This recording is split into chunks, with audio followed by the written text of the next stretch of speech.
Chapter 950. Han Yunxi slowly opened her eyes, filled with bewilderment. Her consciousness wasn't clear at all. This time, she didn't enter the poison storage space like before. Instead, she was completely exhausted and her mind was in a state of chaos. Still, she could sense Lil Thing's presence amidst the chaos. She could sense that it was much stronger than before.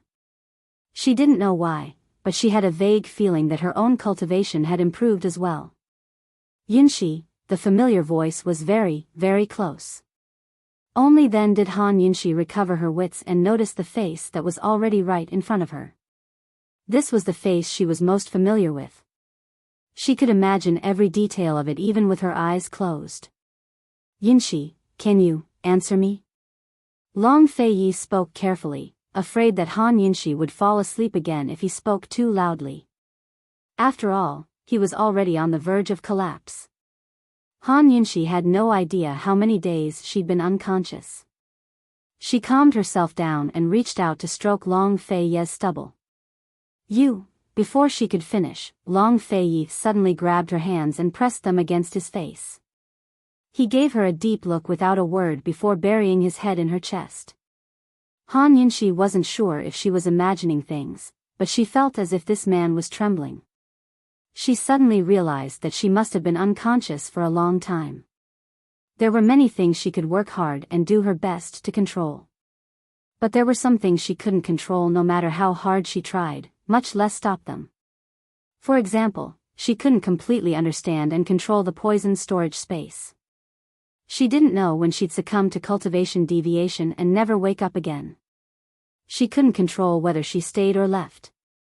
She didn't know why she'd come to Cloud Realm continent, much less when she'd leave. Both she and Long Feiyi had always believed that she wouldn't leave. But that was just self-deception and mutual consolation. Long Feiyi. I've made you worry again, she sighed, her voice soft and helpless. Long Feiyi looked up at her, wanting to say many things, but ended up hugging her tightly with a sigh. You've made me afraid again. What should I do?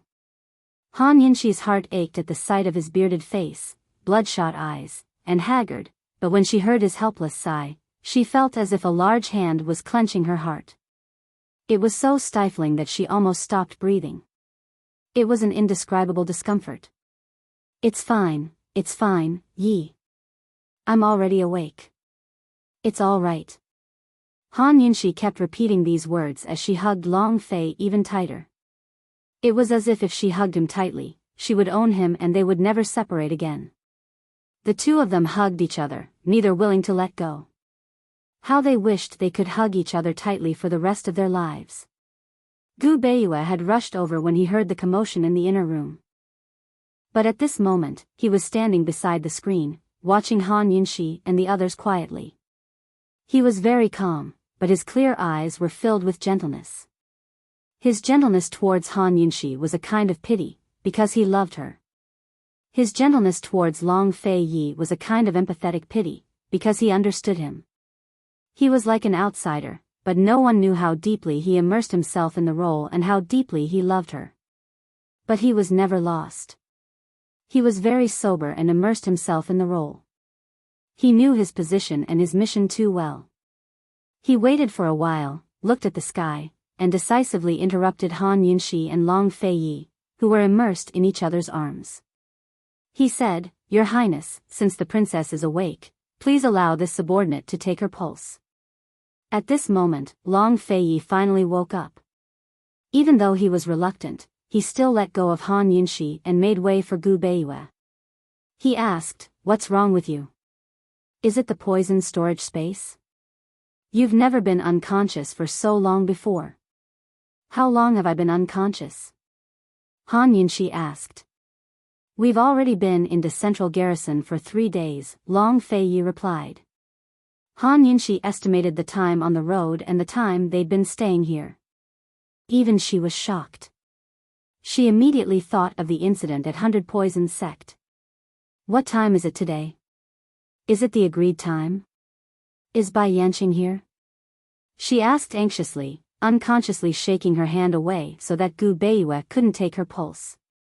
Long Fei didn't take this matter to heart. He didn't answer Han Yunxi and immediately came forward. He pulled her hand down and pressed it against the headboard for Gu Beiyue to take her pulse.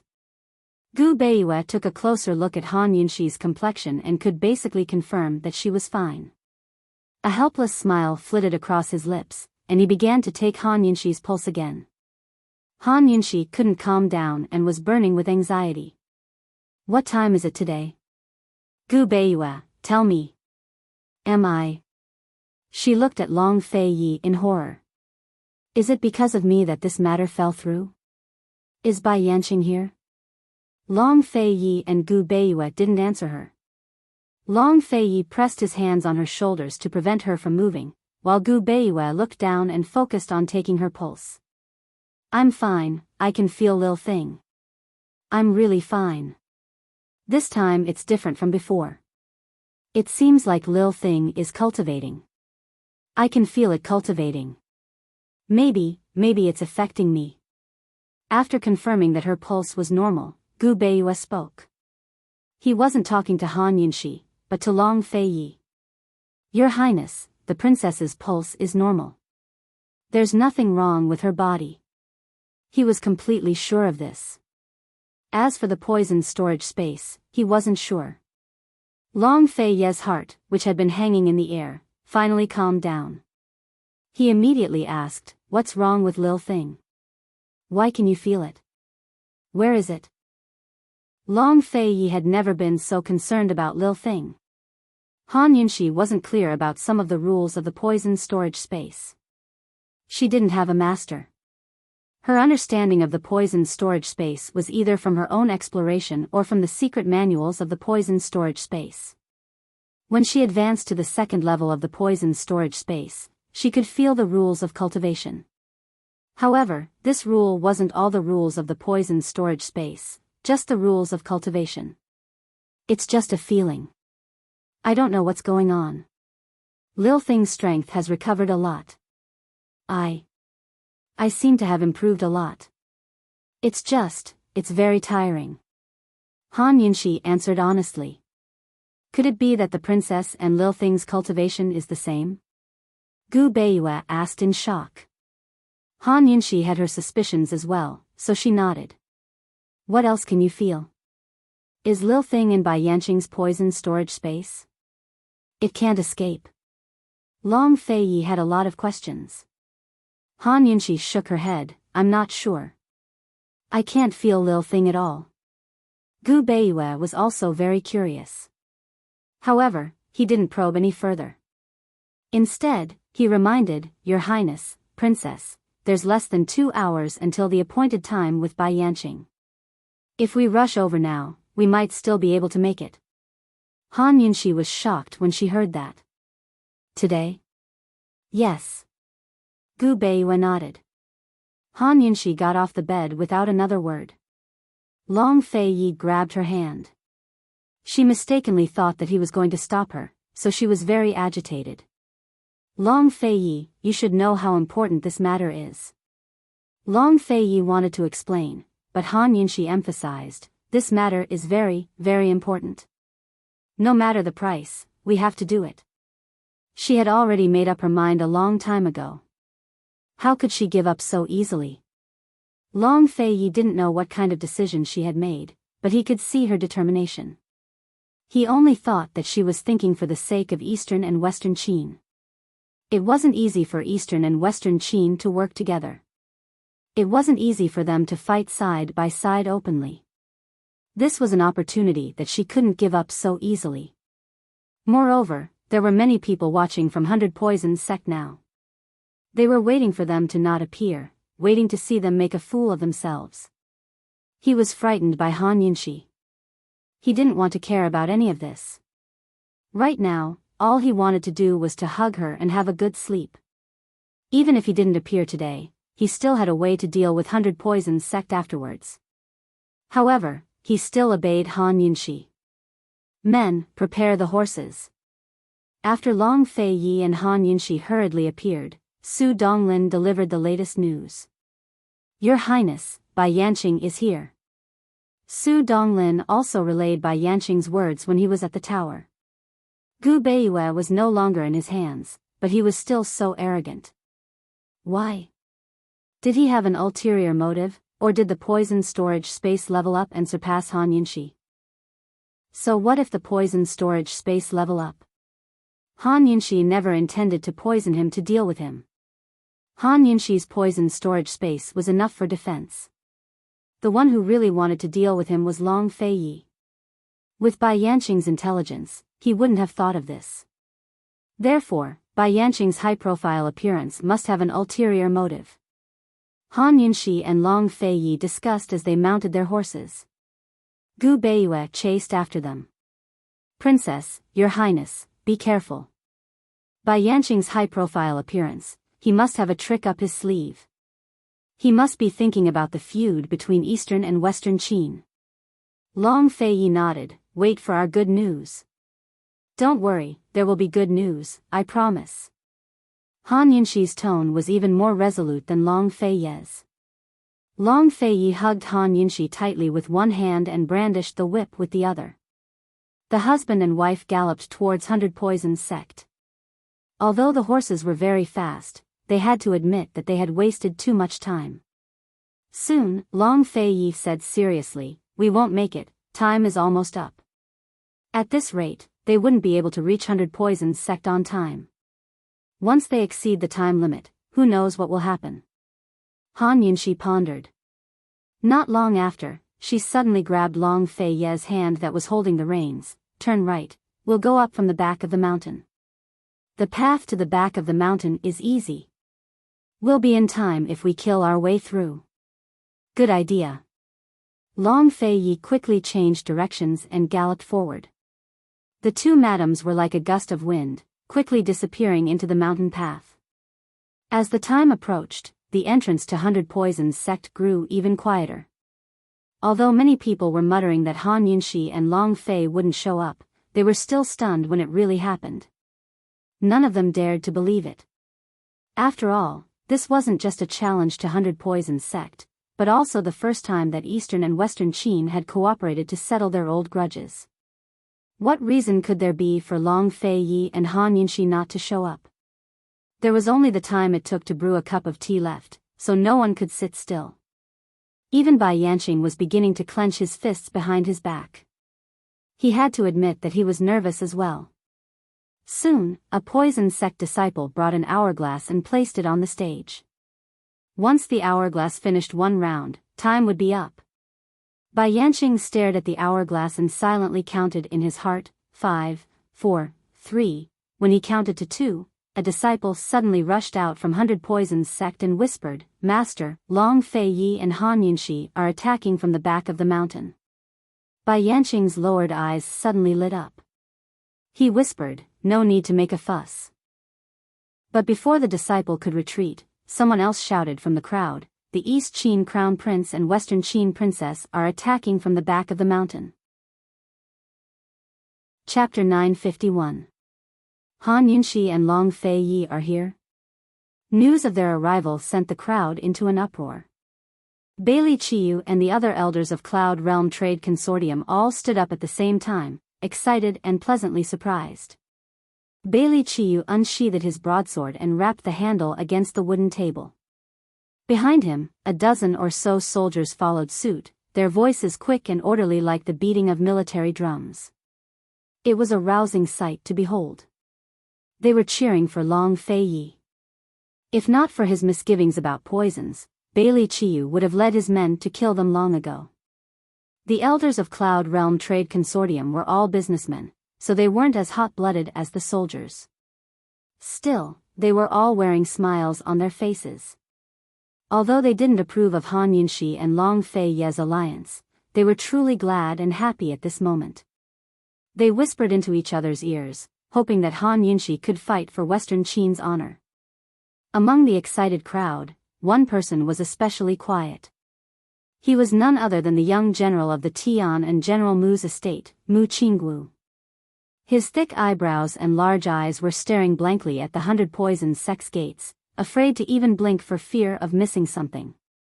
He was waiting for Han Yunxi to walk out of the gates with nervousness, apprehension, anticipation, and infatuation in his eyes for the first time. It had been far too long since he last saw Han Yunxi, so long that it felt like an entire lifetime.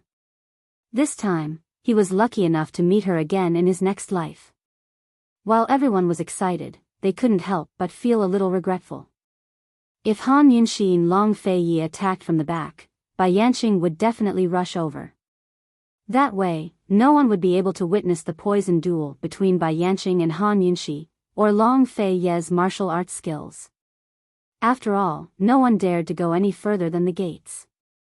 Poison was everywhere in the 100 Poisons sect. Once you stepped in, you wouldn't even know how you died. Everyone could only wait for the outcome. After Bai Yanqing was taken down, the confrontation between Eastern and Western Qin would begin. Unexpectedly, Bai Yanqing didn't move. He only whispered to his disciples, "Don't stop them. Lead them here." Yes. The disciple respectfully accepted the order and left. Disciple thought that since Han Yunxi and Long Fei Yi were looking for Shizuan, as long as the disciples of the 100 Poisons sect did not resist or provoke them, they would naturally come to the mountain gate. The facts proved that this disciple had guessed wrong. After Han Yunxi and Long Fei Yi arrived at the 100 Poisons Palace from the back of the mountain without any obstructions, they did not walk towards the mountain gate. Instead, they sat on the high and lofty main seat in the main hall of the 100 Poisons Palace. Even though this was the 100 Poisons sect, just by casually sitting here, the two of them looked more like the masters of the 100 Poisons sect than Jun Yixia did in the past. They looked down on the entire mountain and were respected. Han Yunxi's aura and Long Fei Yi's domineering aura were incomparable. A few disciples at the entrance peeked at them. With just one glance, they immediately retracted their heads, trembling with fear. Long Fei Yi sat there lazily. The stubble on his chin did not make him look sloppy. Instead, it gave him an indescribable masculinity. He was mature and sexy, causing people to have countless wild and fanciful thoughts. He tilted his head and glanced at Han Yunxi. He smiled but did not say anything. That faintly curved mouth was full of indulgence. Han Yunxi stared at him in a daze. She also did not say anything. In the past, no matter how long she stared at him in a daze, he would remain indifferent and unperturbed. He would ignore her and pretend that he did not notice. However, he did not know when it started. He could no longer bear her gaze. He could not help but laugh. He even felt uncomfortable. Very quickly, he turned around again and asked Han Yunxi, "What are you looking at?" Han Yunxi actually did not want to stare at him for so long. However, when she saw the stubble on his face, she unconsciously became distracted. She grinned craftily. "Long Fei, how about we have a match?" "Compete in what?" Long Fei Yi was very interested. The people at the foot of the mountain were all waiting for them. They actually had the mood to chat here. A few disciples who were eavesdropping at the entrance looked at each other in dismay. They wanted to get closer to hear what they were talking about, but they were afraid of being discovered and did not dare to get too close. In reality, Han Yunxi and Long Fei Yi both knew that although the road was unobstructed, there were many people secretly watching them. Bai Yanqing was at the pagoda at the foot of the mountain. He also asked the disciples to let them pass. It was obvious that he wanted them to go down the mountain. Unfortunately, they did not plan to do so. The representatives of various factions at the foot of the mountain were watching. They did not want to be the center of attention. Moreover, both of them had their own selfish motives. They did not want to expose the grudges between Eastern and Western Qin in front of the world. Han Yunxi and Long Fei Yi continued to do as they pleased under the supervision of the 100 Poisons sect disciples. Han Yunxi said in a low voice, "Let's compete to see who can force Bai Yanqing up the mountain first." Long Fei Yi was happy. "All right. You come up with the idea first." Han Yunxi had already thought about it. She smiled and said, "Let's go take a look at the 100 Poisons sect's poison vault." "All right." Long Fei Yi immediately pulled her out of the main hall. The Poison Vault was the most famous place in 100 Poisons sect. It was divided into the upper and lower vaults. The lower vaults stored some common poisons. The upper vaults stored some very rare and expensive poisons. This place could be said to be the foundation of 100 Poisons sect. Without these poisons, 100 Poisons sect could no longer be considered a poison sect. The two of them had only heard of the Poison Vault, but did not know where it was. Long Fei Yi pulled Han Yunxi to a stop at the entrance of 100 Poisons Temple. The disciples who were secretly monitoring them were all wondering what he wanted to do. Who knew that he would suddenly flash and land in a corner? He grabbed a disciple by the neck and pulled him in front of Han Yunxi. A disciple who could monitor them in 100 Poisons Temple was definitely not an ordinary disciple. Even so, it would be difficult for them to poison Long Fei Yi. Long Fei Yi's vigilance was not something an ordinary person could compare to. Moreover, Han Yunxi was also present. It would be useless for them to do anything. Han Yunxi said coldly, "Take us to the Poison Vault. Otherwise, you should know that I have many ways to make you wish you were dead." The disciple was so scared that he broke out in a cold sweat. His lips and teeth trembled. Without another word, he led Han Yunxi and the others in the direction of the Poison Vault. Elder Shi Jiuxia, who was hiding in the distance, immediately ordered someone to report to Bai Yanqing. He then followed Han Yunxi and the others. Not long after, Han Yunxi and Long Fei Yi arrived at the entrance of the Poison Vault. They saw that it was a palace hidden in the mountain forest. There were 2 floors above ground and an unknown number of floors below ground. The door of the secret storehouse was tightly shut, with a huge golden lock. There were no guards around, but there were 5 poisonous wolves guarding it. When Han Yunxi and Long Fei Yi approached, the poisonous wolves surrounded them. They opened their bloody mouths and howled at them. "Be careful, their saliva is poisonous," Han Yunxi said in a low voice. Fortunately, her detoxification system was intelligent. It could identify different types of poison and give effective and timely warnings. For example, the detoxification system's warnings were different for the poisons in the Poison Vault, the aggressive poisons of the poisonous wolves, and the poisons in the human body.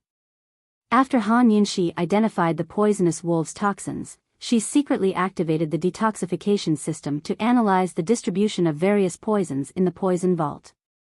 She did not believe that Bai Yanqing would not feel distressed and chase after her if she emptied the Poison Vault. "Don't worry, they can't get close." As soon as Long Fei Yi finished speaking, the poisonous wolves suddenly rushed over from all directions.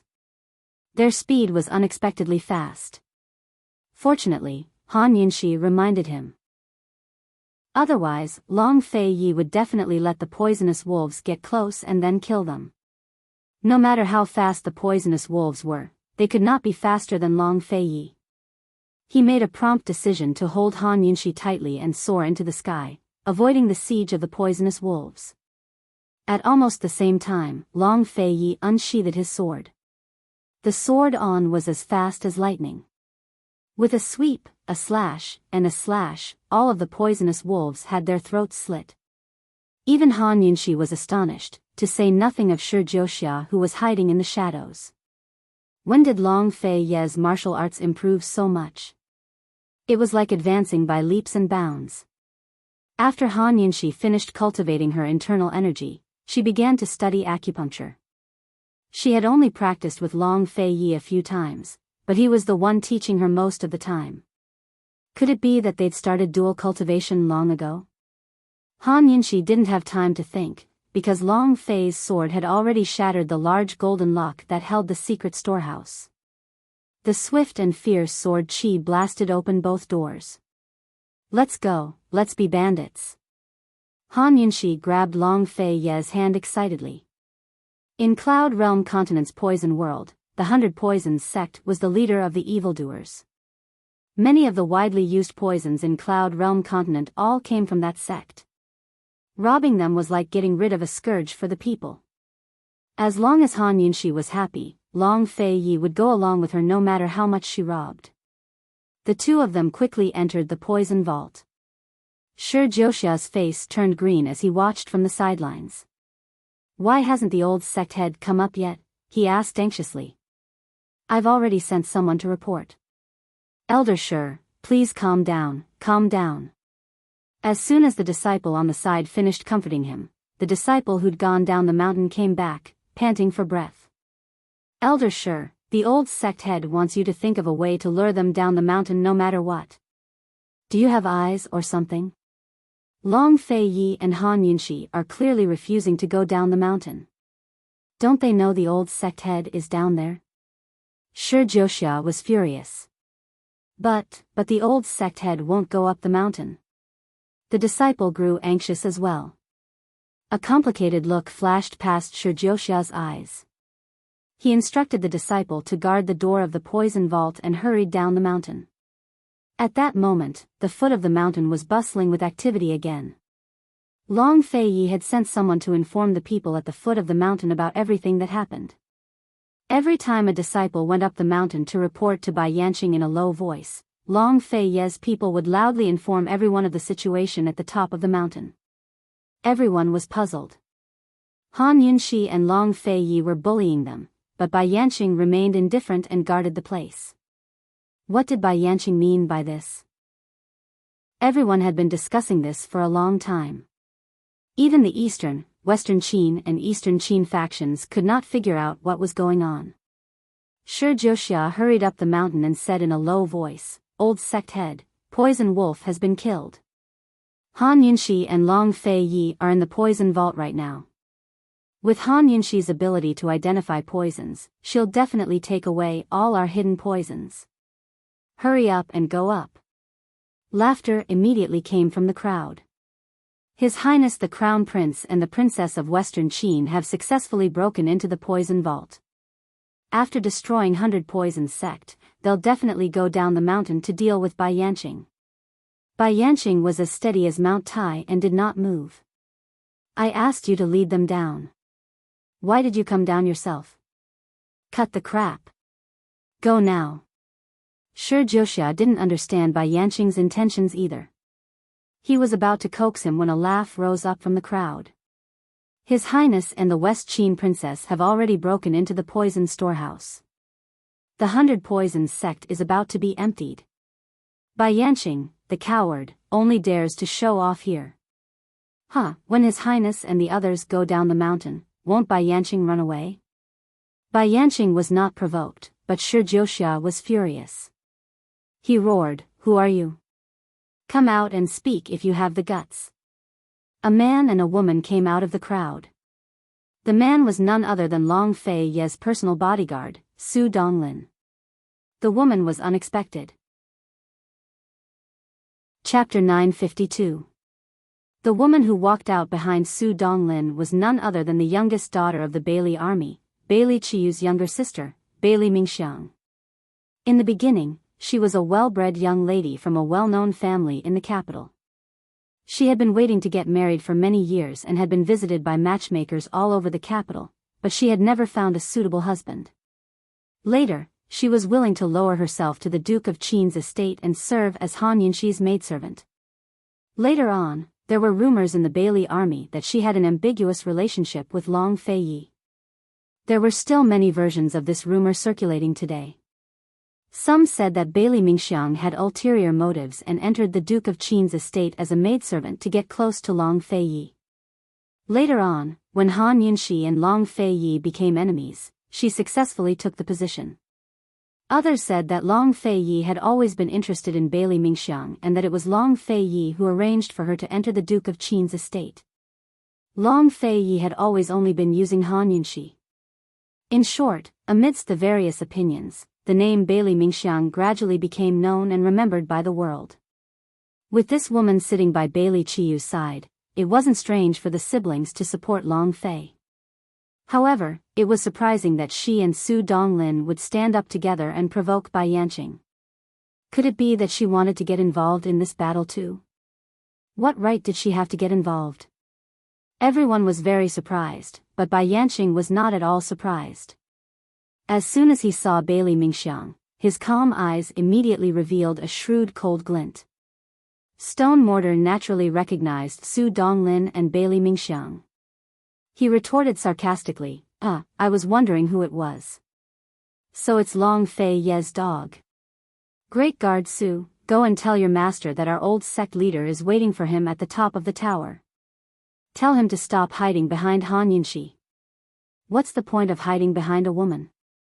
Su Donglin was about to refute, but Bailey Mingxiang beat him to it and said angrily, His Highness is not afraid of Bai Yanqing's poison.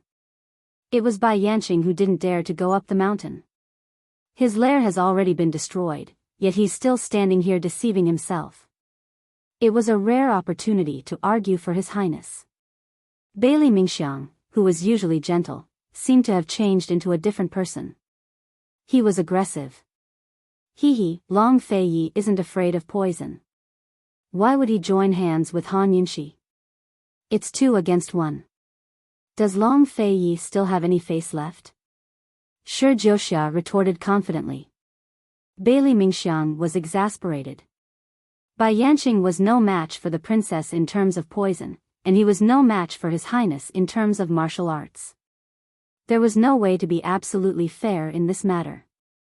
For a moment, she didn't know how to refute, and the crowd fell silent.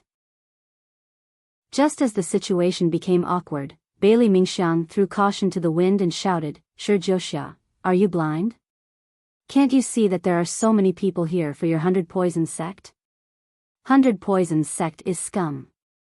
It's too easy for you to fight 2 against 1.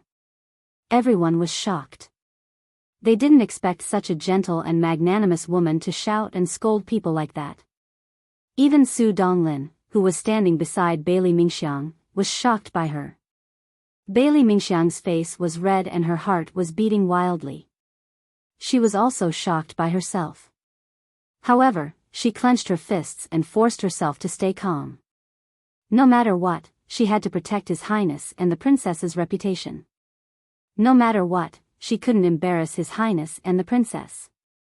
If it was before, there would be some people who would come out to undermine her. However, now that Long Fei Yi and Han Yunxi were here, who would dare to stand on 100 Poisons sect's side? 100 Poisons sect was an unjust sect. Moreover, with Long Fei Yi and Han Yunxi's current strength and influence, there really wasn't anyone who dared to openly challenge them. Shi Jiuxia was so angry that his face turned green, but he couldn't refute. He said in a low voice, Old sect leader, this subordinate will take care of these 2 dogs first. Okay. Bai Yanqing didn't say anything else. His gaze never left Bailey Mingxiang. Shi Jiuxia immediately threw a poisonous dart at Bailey Mingxiang. The disciples of 100 Poisons sect didn't resist Long Fei Yi and Han Yunxi because they wanted to lure them down the mountain. There was no reason for them not to attack at the foot of the mountain. After killing these 2 people, he didn't believe that Han Yunxi and Long Fei Yi wouldn't come down the mountain. Before the poisonous dart could get close to Bailey Mingxiang, it was kicked away by Su Donglin. The disciples of 100 Poisons sect weren't good at martial arts, but they were good at poison. They had to rely on inner strength and hidden weapons to poison from a distance, which wasn't their strength. They could only poison invisibly at close range. Su Donglin had already figured this out. Otherwise, he wouldn't have dared to bring Bailey Mingxiang here so easily. After one poisonous dart was kicked away, Shi Jiuxia threw another one. This time, Bailey Mingxiang's movements were faster than Su Donglin's. She pulled out the software hidden at her waist and threw the poisonous dart back. Although the force wasn't very strong, it was enough to send the poisonous dart back to the stage. For a moment, everyone was shocked. Bailey Mingxiang knew martial arts. Only Bai Yanqing wasn't surprised. Instead, there was a meaningful look in his deep eyes. There were all kinds of legends about Bailey Mingxiang in the world. However, very few people knew that this woman knew martial arts and that she was secretly sent to Tian Shan Mountain to dual cultivate with Long Fei Yi on the pretext of healing. He had always sent people to keep an eye on Bailey Mingxiang. Although they couldn't completely monitor Bailey Mingxiang, they had a rough idea of her movements. In the past, he had only heard reports from his subordinates.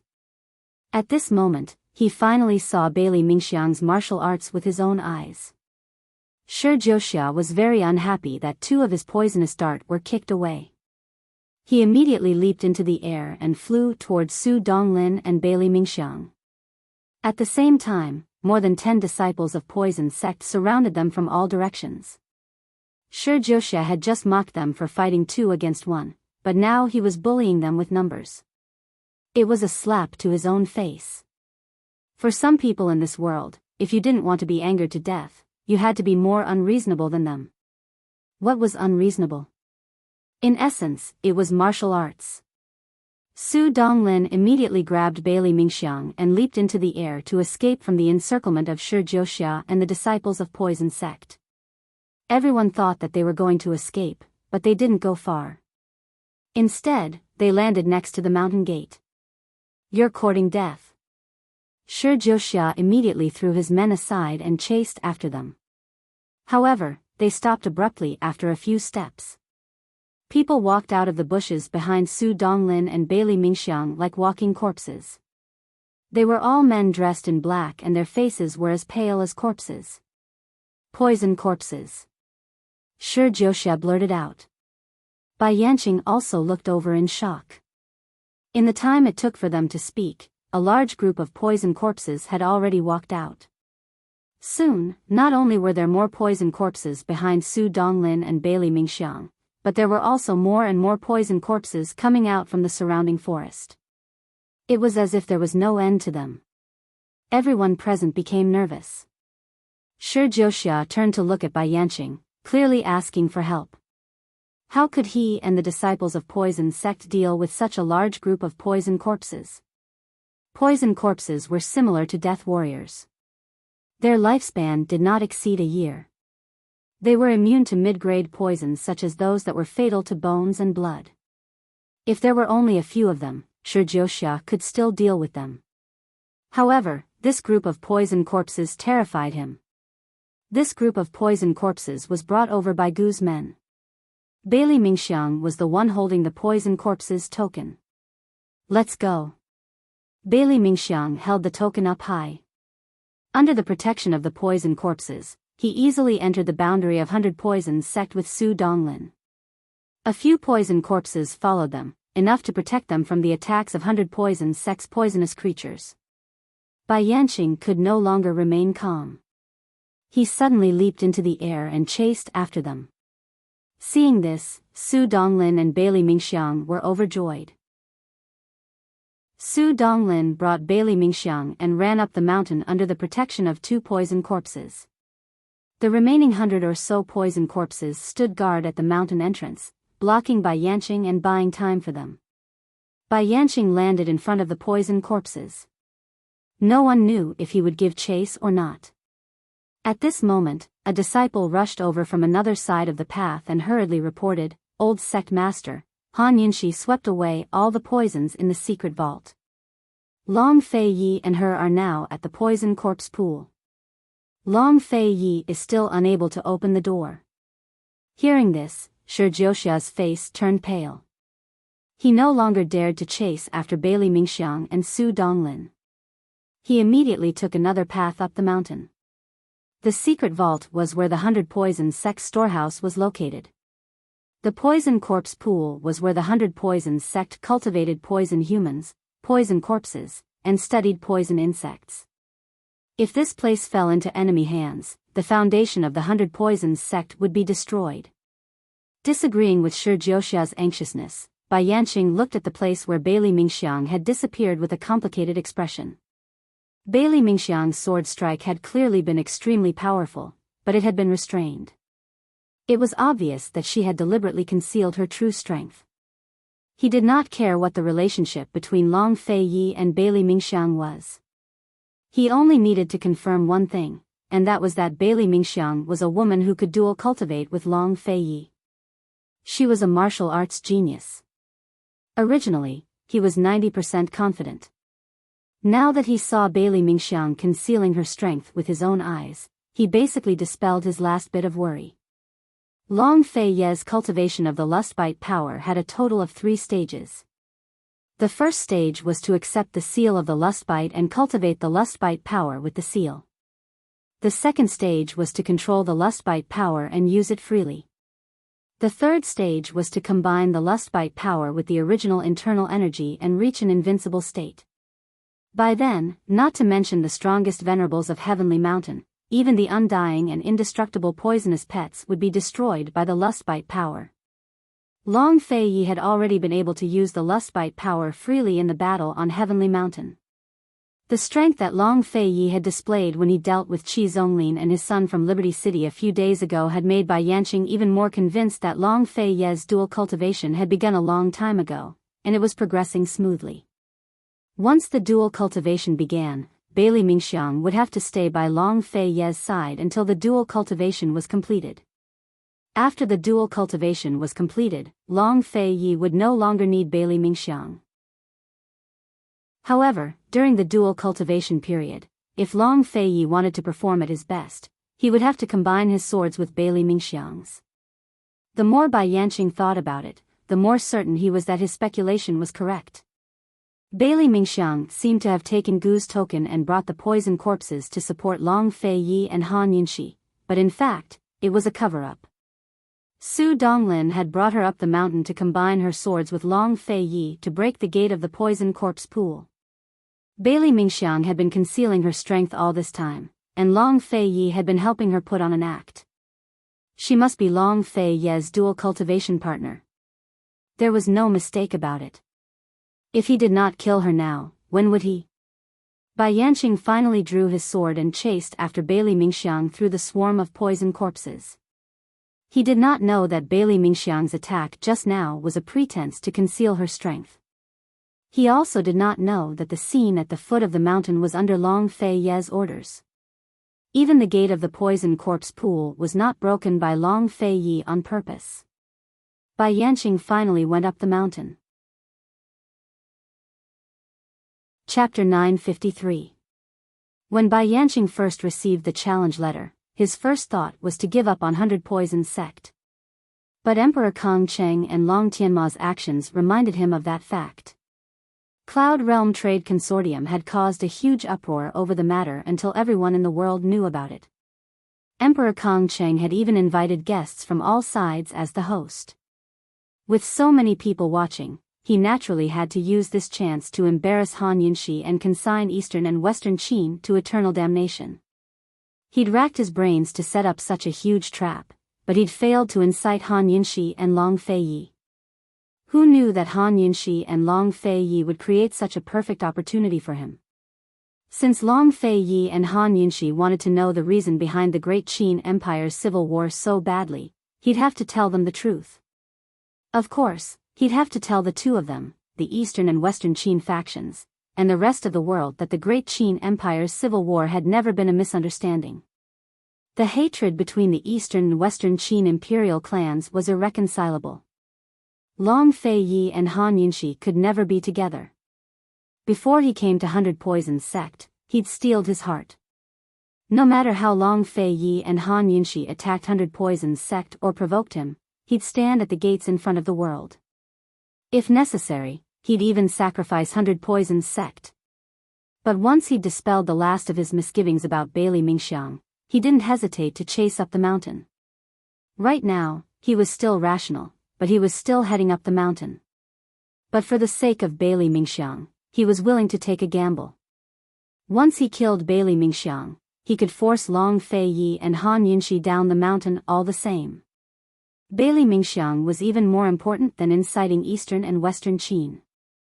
He didn't even want to take the risk of using Bailey Mingxiang to threaten Long Fei Yi. He only wanted to kill him early. No matter what, he would never allow Long Fei Yi to cultivate the third stage of the lustbite power, absolutely not. Bailey Mingxiang and Su Donglin wouldn't be able to escape far even if the poison corpses were to cover their retreat. Soon, Bai Yanqing caught up to them and easily poisoned the poison corpse to death. He somersaulted a few times in the air and landed in front of Bailey Mingxiang. His sword had already been drawn. Su Donglin was already prepared. He immediately shielded Bailey Mingxiang behind him. One had to know that Bai Yanqing's poison was much faster than his sword. They were still on the slope of the mountain. Fortunately, Su Donglin didn't walk on the stone steps of the main road. Instead, he chose a more secluded path. It would not be easy for the people at the foot of the mountain to find out what was going on here. But even so, Su Donglin still underestimated Bai Yanqing's speed. The place he had agreed to meet with His Highness wasn't here. They still had to walk a little further. Perhaps, it couldn't be said that he underestimated Bai Yanqing's speed. He could only say that he had already tried his best. With his ability, he could only escape to this place. Su Donglin protected Bailey Mingxiang as they retreated step by step. Bai Yanqing didn't move forward. Instead, he pointed his sword at them. Neither he nor Bailey Mingxiang could tell whether Bai Yanqing was using poison or not. They could only take one step at a time and think of ways to stall for time. Bai Yanqing, do you know how Lady Tianxin died? Su Donglin changed the topic. Ordinary topics couldn't attract Bai Yanqing. Su Donglin could only think of Lady Tianxin. Bai Yanqing was most likely the father of the princess of Western Qin, which meant that he was Lady Tianxin's husband. Speaking of Lady Tianxin, he would at least say a few words. Su Donglin's idea was very good, but Bai Yanqing was very decisive. He didn't say a word. His sword clanged. Su Donglin and Bailey Mingxiang smelled a strange scent at the same time. They didn't have time to hold their breaths. Poison. It must be poison. If His Highness and the princess could rush over in time, then he and Bailey Mingxiang could be saved. If not, then their lives would be in the hands of Bailey Mingxiang, the #1 hidden weapon of the Tang sect, the Flaming Lotus. Su Donglin, you go first. His target is me. Bailey Mingxiang was ready to risk everything. I'll cooperate with you, Su Donglin said in a low voice. Suddenly, he pulled out his sword and stabbed at Bai Yanqing. Miss Mingxiang, run. His Highness is at the poison corpse pool. As soon as she spoke, Su Donglin's entire body went limp. He'd been standing at the front and inhaled much more poison than Bailey Mingxiang. His poison was acting up. Bai Yanqing stepped on Su Donglin's head and ground it a few times. Coldly, he looked at Bailey Mingxiang. His hands didn't stop moving. He raised his sword. The speed of poisoning was faster than the speed of using a sword, but the speed of killing with a sword was much faster than the speed of killing with poison. Bai Yanqing wanted to slit Bailey Mingxiang's throat. Unexpectedly, just as Bai Yanqing was about to swing his sword, Su Donglin suddenly grabbed Bai Yanqing's leg and pulled him back. Bailey Mingxiang, hurry. Su Donglin didn't have any strength, but he still held on to Bai Yanqing's leg. He was already bleeding from all 7 of his orifices. He was risking his life to buy time for Bailey Mingxiang. He didn't tell Bailey Mingxiang to run. He only said, hurry. Bailey Mingxiang should understand. He had to understand. He wanted Bailey Mingxiang to make a move. He held on tightly to Bai Yanqing. As long as Bailey Mingxiang used the Flaming Lotus, Bai Yanqing would definitely die. What was the Flaming Lotus? The Flaming Lotus was a hidden weapon that could explode a person's body in an instant. At this moment, Bailey Mingxiang didn't need to find a chance to use the Flaming Lotus on Bai Yanqing. Moreover, she would be poisoned soon. There was no chance. What she needed to do now was to make a move before Bai Yanqing broke free from Su Donglin's grip. The opportunity was right in front of her, but Bailey Mingxiang didn't move. Su Donglin roared angrily, Bailey Mingxiang, don't forget your identity. His Highness and the princess hadn't arrived yet. Once both of them died in Bai Yanqing's hands and Bai Yanqing went down the mountain, how could His Highness trick Bai Yanqing into going up the mountain? Their identity was to obey, to sell their lives, and to sacrifice. Bailey Mingxiang didn't forget, but she couldn't do it. If she did, not only would Bai Yanqing's corpse be destroyed, Su Donglin would also be destroyed. While Bailey Mingxiang was hesitating, Bai Yanqing had already kicked Su Donglin away. Su Donglin rolled to the side. Blood flowed out of his 7 orifices and he was unconscious. Almost at the same time, Bailey Mingxiang's poison acted up. She felt as if all the strength in her body had been sucked out. She collapsed on the ground weakly. She didn't even have the strength to use the flaming lotus. Bai Yanqing didn't want to waste any time. He strode to Bailey Mingxiang and said, "Bailey Mingxiang, it's a pity that I didn't get to see your true ability. The taste of this poison isn't bad, right?" He sneered, held his sword with both hands, and stabbed down fiercely. Clang! There was a crisp sound as Bai Yanqing's sword broke in half. The sword fell to the side. Bailey Mingxiang had escaped a disaster. She looked at the broken sword hanging in mid-air in disbelief, unable to recover from her shock. However, Bai Yanqing didn't hesitate to hold the broken sword tightly and continued to stab down. At this moment, a sharp sword aura flew over from the side. It was like an arrow leaving the bow. It was so fierce that it could topple mountains and overturn seas. Not only did it overturn the broken sword in Bai Yanqing's hand, it even forced Bai Yanqing to take a few steps back. Bailey Mingxiang looked back and saw 2 figures standing not far away. They weren't far away, but for some reason, she couldn't see them clearly. However, she could still make out the elegance of that beautiful figure, that tall and proud one. The princess and his highness had finally arrived. Bai Yanqing didn't even turn to look at the newcomers. He made a prompt decision and reached out to Bailey Mingxiang. However, Long Fei Yi was staring at him. Long Fei Ye's sword aura directly hit his arm. Han Yunxi had already rushed to the side to help Su Donglin detoxify the poison. Bai Yanqing dodged the sword aura and immediately reached out again. However, Long Fei Ye's sword aura was much faster than his hand. This time, it didn't attack his hand, but his entire body. The sharp sword aura came crashing down. Bai Yanqing had no choice but to dodge and stay away from Bailey Mingxiang. His gaze turned cold. He quickly flew towards Han Yunxi, who was helping Su Donglin detoxify the poison. Who knew that Long Fei Yi would change his perception? This time, Long Fei Ye's sword aura was several times stronger than before. Even though Bai Yanqing dodged, he was still injured by the sword aura. Half of his wide sleeves were cut off. Finally, Bai Yanqing threw away his sword. He didn't move from his original position. With his hands behind his back, he made a few strange gestures. In an instant, the surrounding wind started to blow. Although it didn't blow, it could brush against his face. Bai Yanqing was going to use his poison technique. Han Yunxi had just finished detoxifying Su Donglin. She rushed to Long Fei Ye's side without hesitation. At the same time, Bai Yanqing suddenly turned around and went back to Bailey Mingxiang.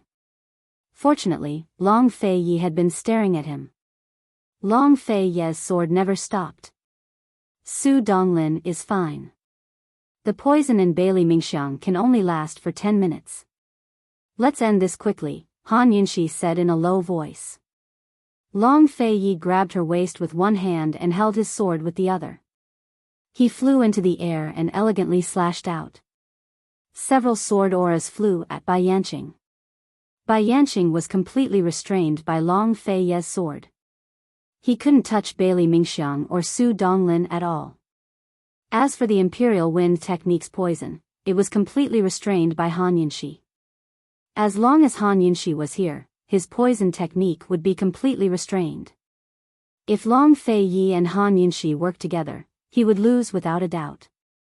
He was very clear on this. This time, he didn't have any plans of winning. He was only chasing after Bailey Mingxiang. Bai Yanqing had already changed from attacking to defending. He dodged several sword auras from Long Fei Yi. After hesitating for a bit, he turned around and ran down the mountain. Bai Yanqing, if you want to kill yourself, this crown prince can leave your corpse intact. Long Fei Yi said. As soon as he finished speaking, a rainbow of sword aura slashed down in front of Bai Yanqing, forcing Bai Yanqing to retreat. Bai Yanqing landed calmly and coldly said, the lustbite energy is indeed extraordinary. Long Feiyi landed with Han Yunxi in his arms. Speak, what happened to Eastern and Western Qin in the past? Did your Wind clan do something? And where's the Black clan? Bai Yanqing laughed out loud. Long Feiyi, the Bailey army and Cloud Realm Trade Consortium's people are all at the foot of the mountain. It's really interesting for you to ask old man questions like this. Long Feiyi and Han Yunxi had already deployed large groups of poison guards and poison mercenaries from the City of Daughters to stand guard around the area. Even 100 poison sex men would find it difficult to get close, much less the people at the foot of the mountain. Today, Bai Yanqing's every word was only known to the two of them. You don't have to speak, but this crown prince promises that you'll regret it. Long Feiyi warned. Bai Yanqing laughed even louder. Long Feiyi, I'll speak, but you better not regret it. Haha. Chapter 954. What did Long Feiyi have to regret? Since he dared to ask Bai Yanqing for the truth, he wasn't afraid of the consequences. He and Han Yunxi attacked from the back of the mountain, led Bai Yanqing up the mountain, and avoided the group of spectators at the foot of the mountain. He didn't do all this for nothing. No matter what Bai Yanqing said, he was prepared to bear the consequences. He just wanted to figure out what happened back then, who was right and who was wrong in the East, Western Qin, or if, as they guessed, everything was provoked. What did the Feng clan do in this provocation? What did the Black clan do? He even wanted to know why the Neutral Li clan disbanded their huge army so decisively back then. Just say it. Long Feiyi replied. Of course, Long Feiyi wasn't stupid enough to completely believe Bai Yanqing. What he wanted to do was to find some clues from Bai Yanqing's words. Bai Yanqing sneered. Even if he didn't tell the truth in front of the world, as long as Han Yunxi and Long Feiyi were present, he could still say it. He would make Long Feiyi and Han Yunxi regret it. Okay, you two listen carefully. Bai Yanqing's face became serious. Long Feiyi and Han Yunxi didn't say anything, waiting. Not far away, Bailey Mingxiang, who had fallen to the ground, also listened quietly. Back then, Bai Yanqing opened his mouth, as if to keep them in suspense. He deliberately paused and didn't continue. Instead, he looked meaningfully at Long Feiyi. The surroundings were silent, and the atmosphere gradually became tense. The mockery in Bai Yanqing's eyes became more and more intense. After a pause, he continued, back then, the flood of the Sha River was actually, say no more. Han Yunxi suddenly interrupted him domineeringly. Long Feiyi didn't care about the truth. He just wanted to know. As for Han Yunxi, she didn't even want to know the truth. Back in the three-way black market, she had already made up her mind to ignore what happened between East and Western Qin back then. Bai Yanqing was a little stunned. Long Feiyi glanced at Han Yunxi, but didn't stop her. Han Yunxi, you. Bai Yanqing didn't understand what Han Yunxi meant. Han Yunxi narrowed her eyes and said coldly, Long Feiyi, kill him. If Long Fei didn't know the truth behind Han Yunxi's transmigration, he might have asked her, don't you want to know the truth? However, now that he knew she was not the real princess of West Qin, he understood why she was so resolute. Since she didn't want to know Sname's not. In his heart, there was no difference between knowing and not knowing. It wouldn't affect his decisions. I'll listen to you. Long Feiyi said and raised his sword. Bai Yanqing couldn't believe it. These two people, one was Western Qin's princess and the other was East Qin's crown prince. Even if they could ignore their hatred and love each other. However, how could they give up on the truth? Long Feiyi didn't hate Han Yunxi, but how could he not hate the Western Qin camp? Han Yunxi didn't hate Long Feiyi, but how could she forget the East Qin camp's massacre of Western Qin? You really don't want to know the truth? Bai Yanqing angrily asked. The truth? Han Yunxi domineeringly said to Bai Yanqing, who cares if it dies? Bai Yanqing was so shocked that he couldn't speak. If Han Yunxi and Long Fei Yi didn't care about the truth, then what was the point of him coming here to fight? Bai Yanqing, you really want to say it, right? I'm sorry, but you won't have the chance. Han Yunxi said this and then said to Long Fei Yi in a low voice, do it. Long Fei Yi immediately made his move, slashing down with his sword without any hesitation. Although Bai Yanqing dodged, he was still injured by the powerful sword qi, falling to the side as he spat out a mouthful of blood. When he dodged, he didn't forget to use poison, but it was a pity that it was all blocked by Han Yunxi. Long Fei Yi, you've let down the East Qin ancestors. Bai Yanqing angrily cursed. Han Yunxi was a woman, so she could be willful. However, Long Fei Yi was a man and he had known his mission since he was young, so how could he give up like this? Long Fei Yi learned Han Yunxi's words. He didn't say it as domineering as Han Yunxi, but it was incomparably cold as he said, who cares? Die. As soon as his voice fell, another sword slashed down. Bai Yanqing rolled to the side as his internal organs were almost shattered. Blood kept flowing out of the corner of his mouth. Bai Yanqing finally drew his sword, but Long Fei Yi did not give him a chance to swing it. Long Fei Yi's sword strike after sword strike was fierce and fast, not stopping at all. Bai Yanqing was overwhelmed. He dodged while shouting at Han Yunxi, Han Yunxi, the Wind Clan did not betray Western Qin. The Black Clan colluded with the East Qin Crown Prince in the past to destroy the dam to protect the iron mine. It was East Qin that abandoned the world, it was East Qin that ordered the Black Clan to attack the Wind Clan. It was East Qin that let down Western Qin and the world. Long Fei Yi and Han Yunxi did not say anything. What answered Bai Yanqing was Long Fei Yi's sword qi that was stronger than the last. Han Yunxi, the Western Qin royal family was exterminated in the past, not leaving a single person alive. How cruel was that? This was all because of East Qin. The East Qin royal family already had the ambition to swallow Western Qin. Could it be you can't see it? Han Yunxi, what is the truth? Long Fei Yi is the clearest on this. He has been lying to you the entire time. As soon as his voice fell, Long Fei Yi's sword qi hit Bai Yanqing's abdomen, sending his entire body flying. He hit several large trees before finally landing on a cliff. Bai Yanqing's body was covered in blood and he was on the verge of death, but he was still holding on. Han Yunxi, old man has ambition. But the Wind Clan definitely did not have the heart to betray you. Long Fei Yi wants to use you to take care of the D clan, can't you see it? If someone who didn't know saw this scene, they would think that Bai Yanqing was a loyal minister, using his life to persuade him. But Han Yunxi did not answer him.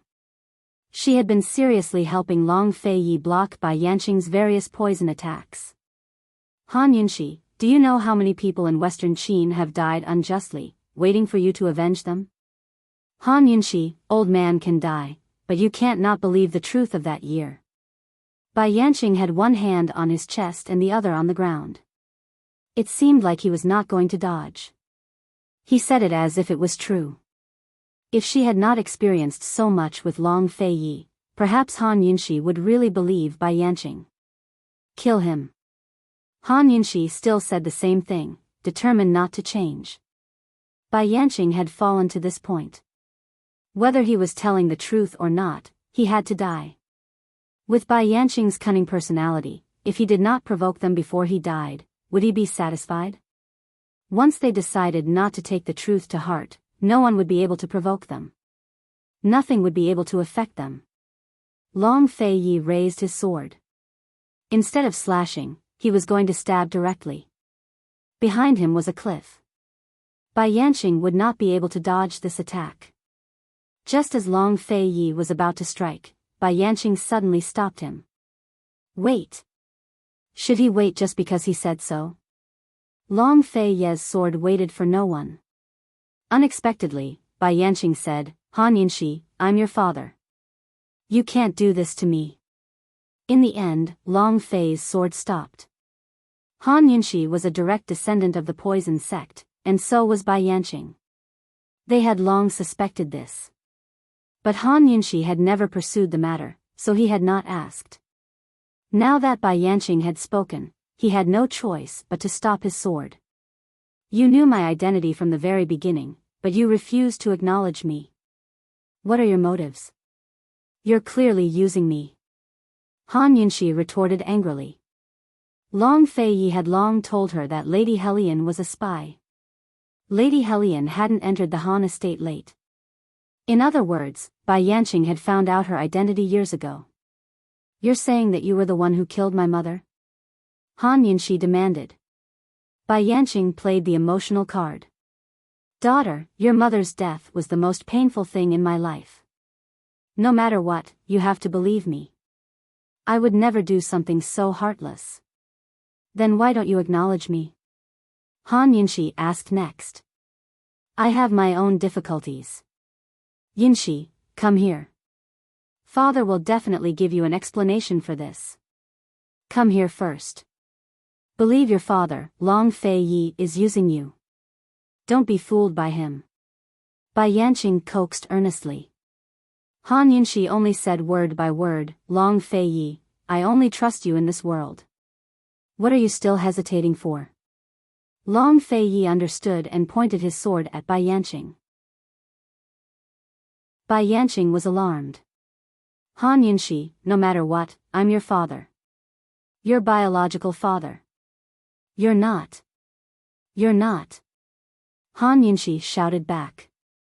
Bai Yanqing still wanted to argue, but Long Fei Yi had already thrown his sword at Bai Yanqing's heart. Old clan head. Shi Jiuxia's voice suddenly called out. Be careful of poison. Han Yunxi pulled Long Fei Yi away and stored Shi Jiuxia's poison powder into her poison storage space. Shi Jiuxia saw Bai Yanqing lying paralyzed in front of his chest and couldn't believe it. Old clan head. Old clan head. Bai Yanqing only had one last breath left. He gripped the sword and pulled it out viciously, causing a pool of blood to spurt out of his chest. He gripped Long Fei Yi's sword and struggled to his feet. He pointed at Han Yunxi and cursed, Patricide, you'll be struck by lightning. Han Yunxi was stunned, her face ashen.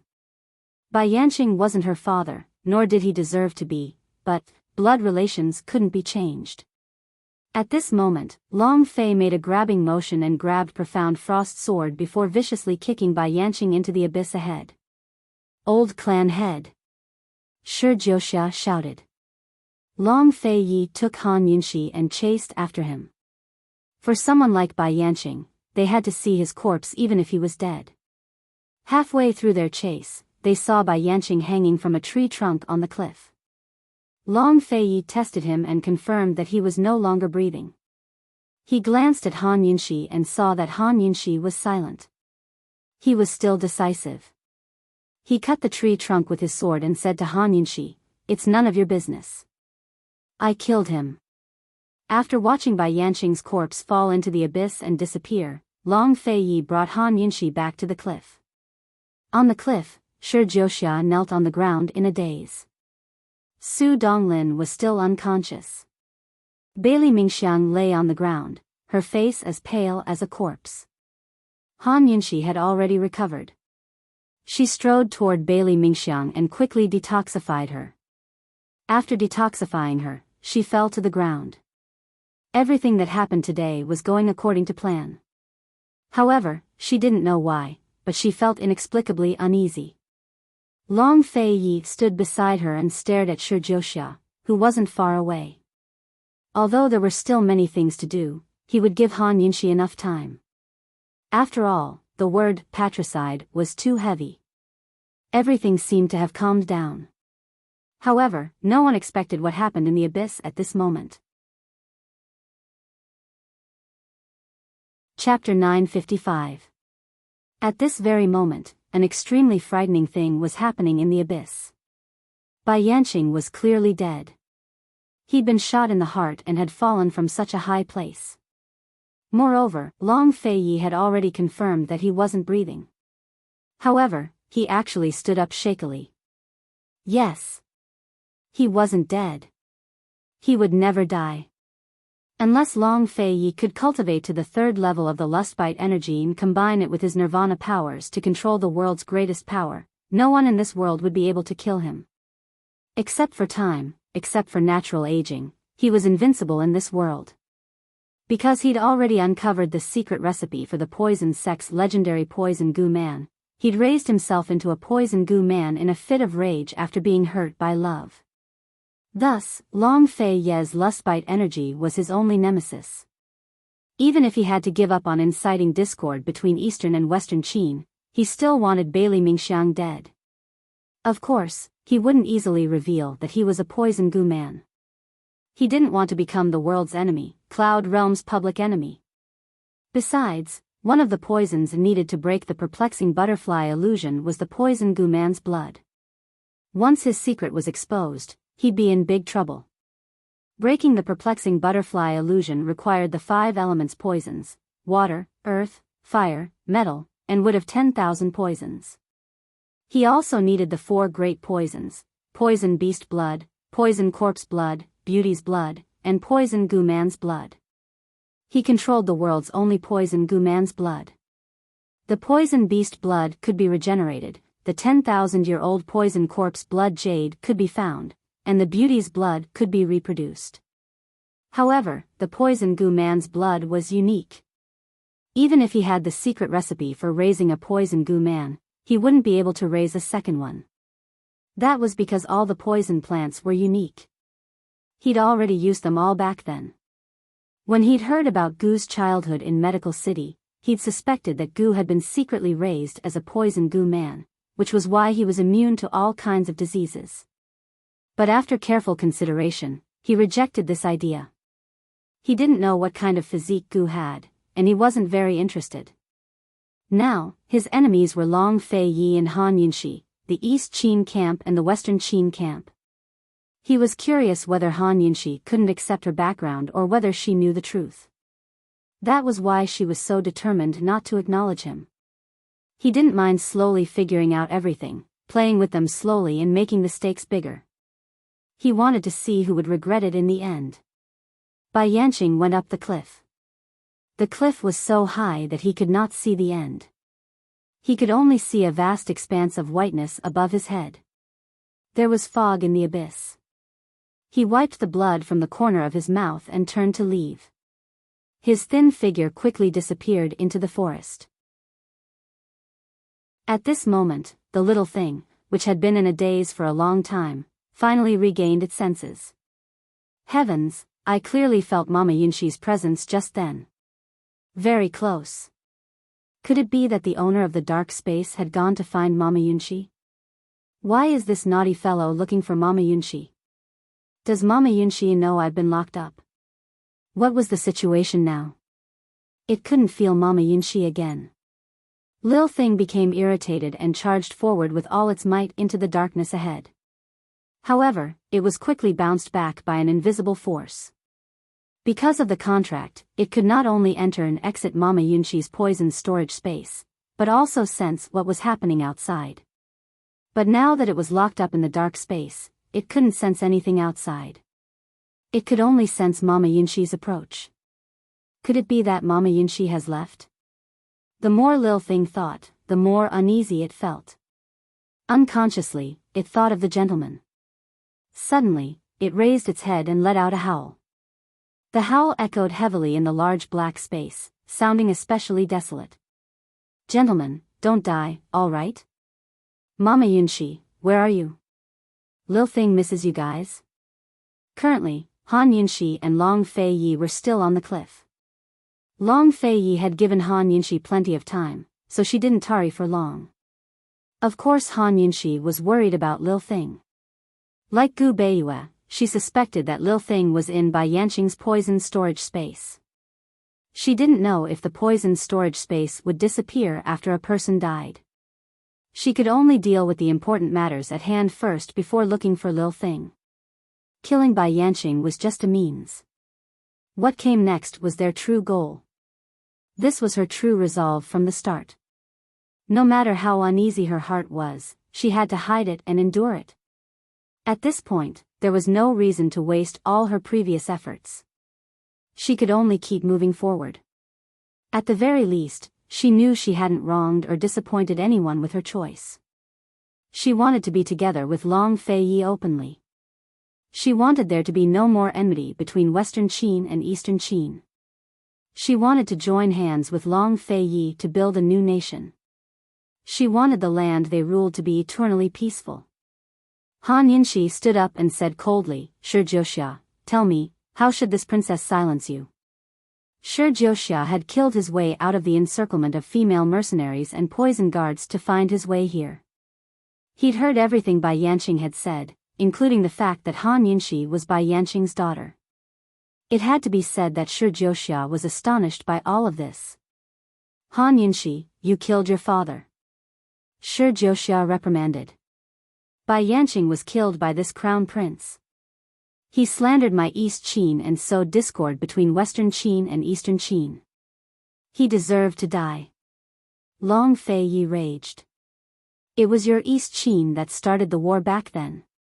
Long Fei, your East Qin is the culprit that destroyed the great Qin Empire," Shi Jiuxia accused. Long Fei was about to speak when Han Yinshi firmly said, "No.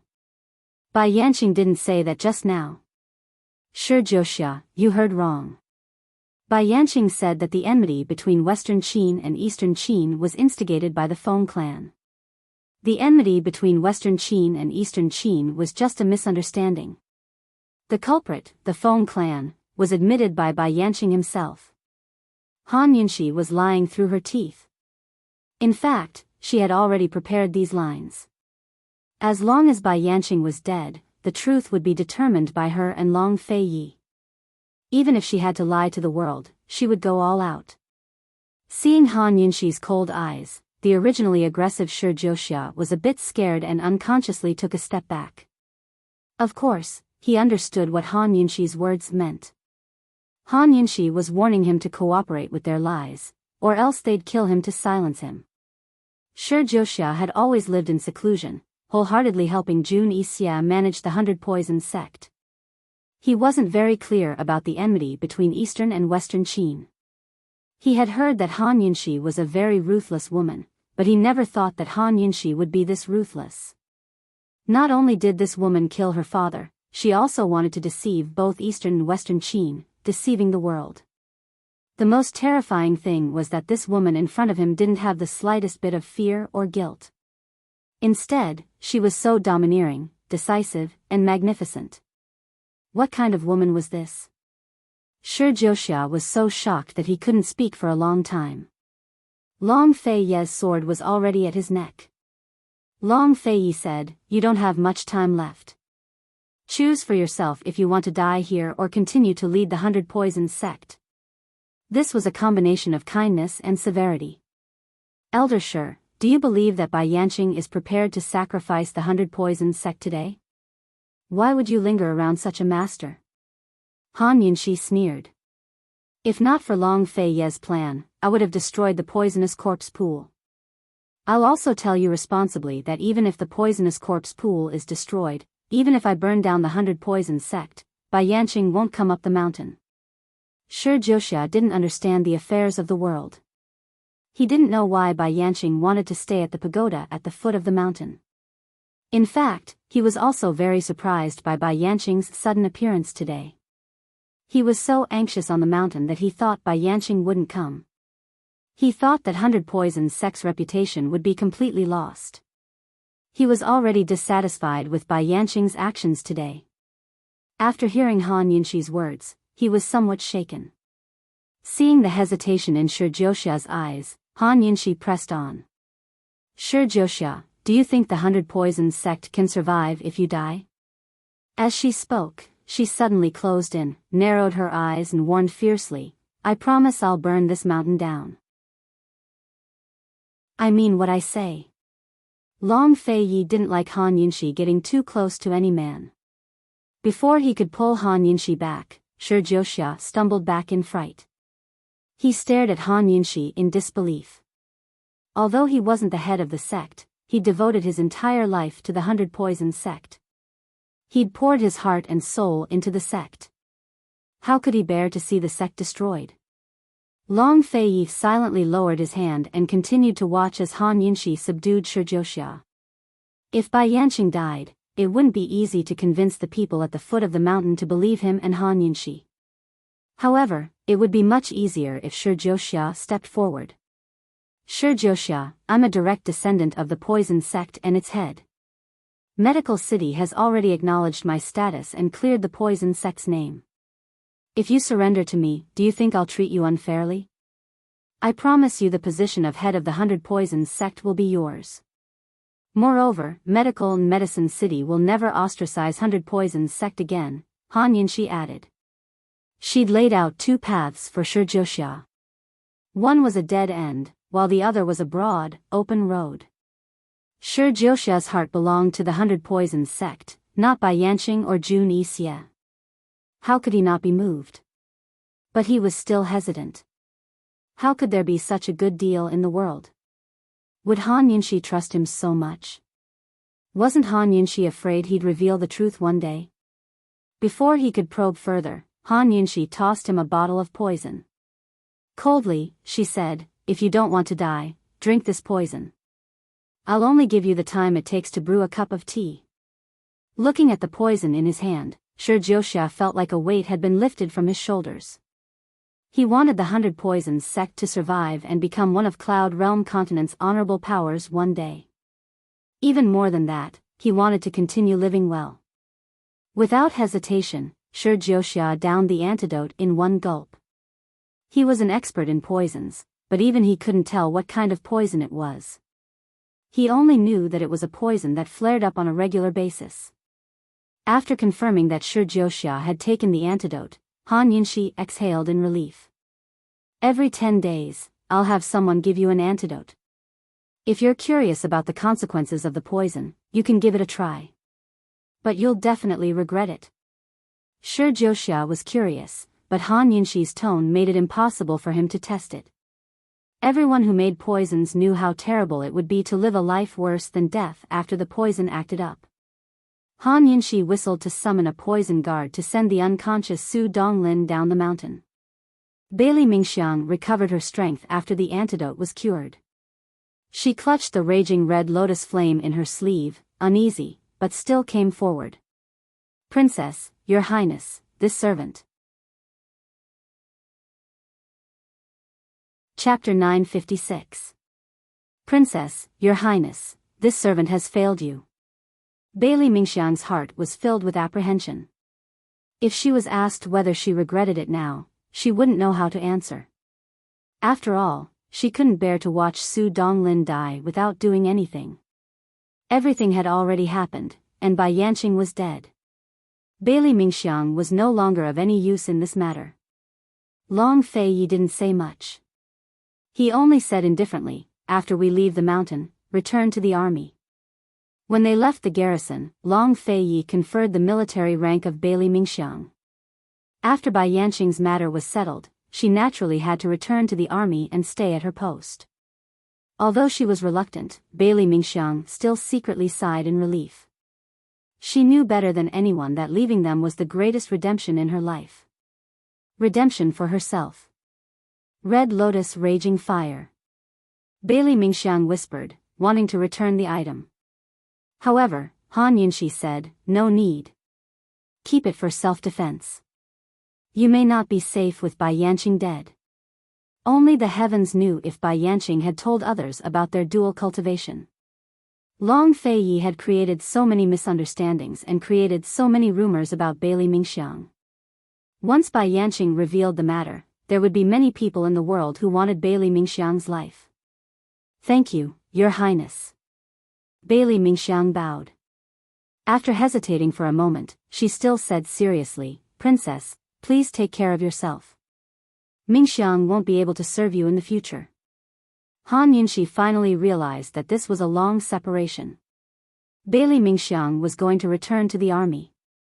It was very likely that she wouldn't have the chance to be by their side in this lifetime. You take care too. She helped Bailey Mingxiang up and gently shook Bailey Mingxiang's cold hand. If it weren't for the rumors in the army, if it weren't for the crowd at the bonfire party that night, they wouldn't have been so awkward. Han Yunxi sighed softly. She quickly ordered several female mercenaries to escort Bailey Mingxiang back and instructed seriously, find a few people to disguise themselves and go in different directions. Don't be followed. Also, you must keep a low profile in the army. Su Donglin was unconscious, so other than Shi Jiuxia, Bailey Mingxiang was the only one who had heard what Bai Yanqing said. However, Long Fei Yi and Han Yunxi didn't guard against Bailey Mingxiang. If Bailey Mingxiang wanted to betray them, he wouldn't have waited until now. After sending off Bailey Mingxiang, Han Yunxi and Long Fei Yi went down the mountain with Shi Jiuxia. Along the way, Han Yunxi kept talking to Shi Jiuxia.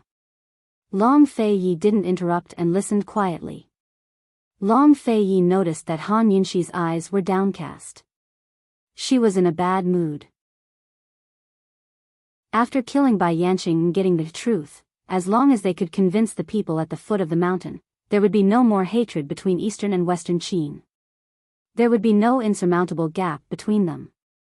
This was what they were all looking forward to, wasn't it? However, Long Fei Yi didn't see any joy on her face. Even if she hid it well, he could see how much the word patricide affected her.